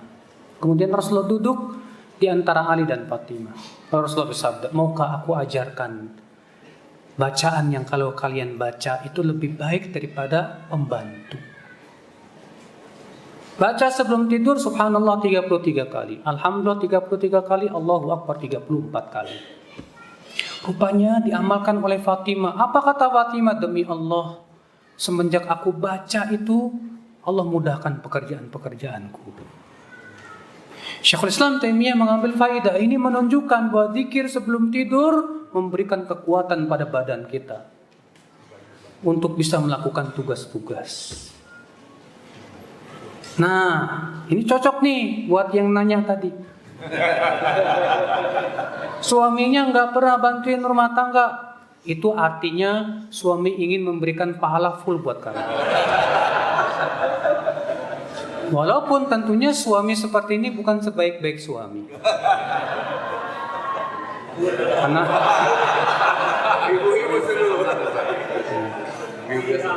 kenapa? Karena Rasulullah SAW disebutkan dalam hadis, Aisyah ditanya, apa yang Rasulullah lakukan di rumah? Apa kata Aisyah? Kana fi mihnati ahli. Rasulullah membantu pekerjaan istrinya. Tapi jangan berharap suamimu seperti Rasulullah. Ya. Apalagi kalau suamimu sibuk cari nafkah, dia sudah capek cari nafkah, berterima kasihlah kepada suamimu. Udah pulang dari kantor dicapein lagi, mas, ngepel dong, nyuci piring dong, ya Allah. Memang ada mazhab ulama yang mengatakan istri tidak boleh kerja. Ada mazhab ulama begitu. Saya lupa nama ulamanya. Di mana istri tugasnya melayani suami aja, titik, dah. Adapun ngepel apa itu tugas suami. Wah, kalau ibu punya mazhab kayak gini atau bapak punya mazhab begini, istrinya enak, Pak. Iya. Tapi iya, yang jelas semua yang dilakukan oleh istri dari pekerjaan rumah tangga itu hakikatnya sedekah buat dia. Kebaikan dan pahala. Wallah. Jangan kamu menganggap kamu mencuci piring itu bukan pahala. Pahala itu. Mencuci baju suami pahala itu. Memasak pahala, semuanya pahala. Kalau ibu melakukan itu benar-benar mengharapkan pahala Allah, tidak akan dibiarkan suaminya bantu-bantu. Benar, Pak. Ada seorang istri begitu. Pas suaminya bantu, biar pahala buat saya. Bener Pak, ada sekali. Akhirnya suaminya jadi keenakan.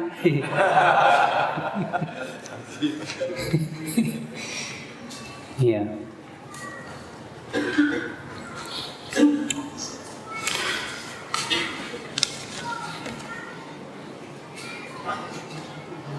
Apakah semua laki-laki yang pergi ke masjid itu dapat ampunan dosa, Ustaz? Tergantung pergi ke masjidnya niatnya apa. Kalau dia niatnya memang benar-benar mau sholat, ikhlas mengharapkan wajah Allah, pasti dapat. Tapi kalau pergi ke masjid karena ada lagi musim pemilu, bapaknya lagi nyalonin nih, ya, tumben-tumben gak pernah ke masjid, tiba-tiba ke masjid karena mengharapkan suara, bagaimana akan dapat pahala kalau niatnya sudah seperti itu? Ya, karena untuk mendapatkan pahala yang saya sebutkan tadi, syaratnya dua. Syarat yang pertama, ikhlas hanya mengharapkan keridhaan Allah. Syarat yang kedua, niatnya memang benar-benar hanya mau sholat di masjid itu. Ya.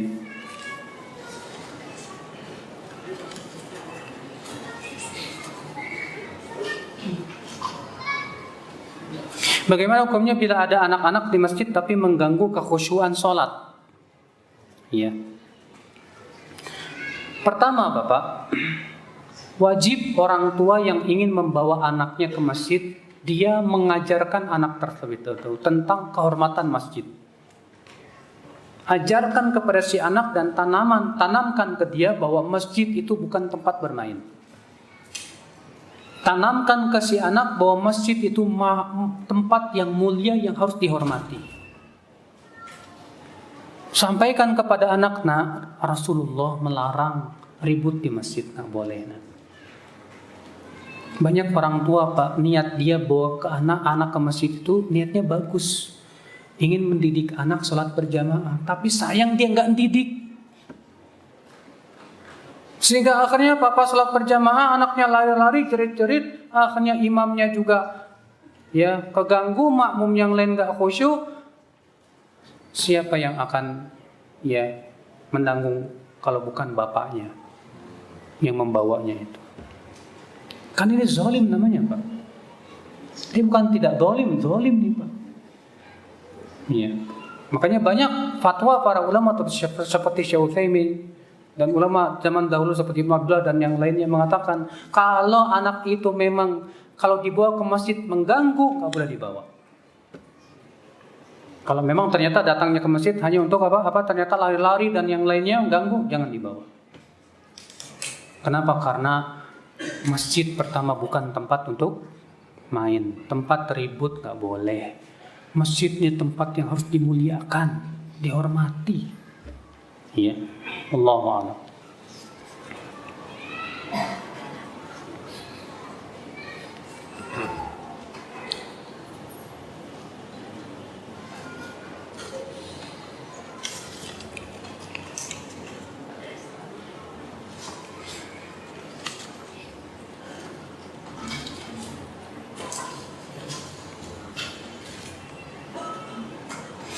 Ini semua hampir sama pertanyaannya. Kalau ternyata masjid tersebut tidak sesuai sunnah, bagaimana? Tetap antum sholat di sana.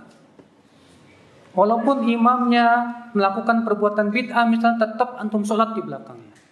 Karena semua ulama sepakat bahwa sholat di belakang ahli bid'ah sah. Maka kalau antum mengatakan saya nggak mau sholat di situ karena imamnya ahli bid'ah, jangan-jangan antum yang ahli bid'ah.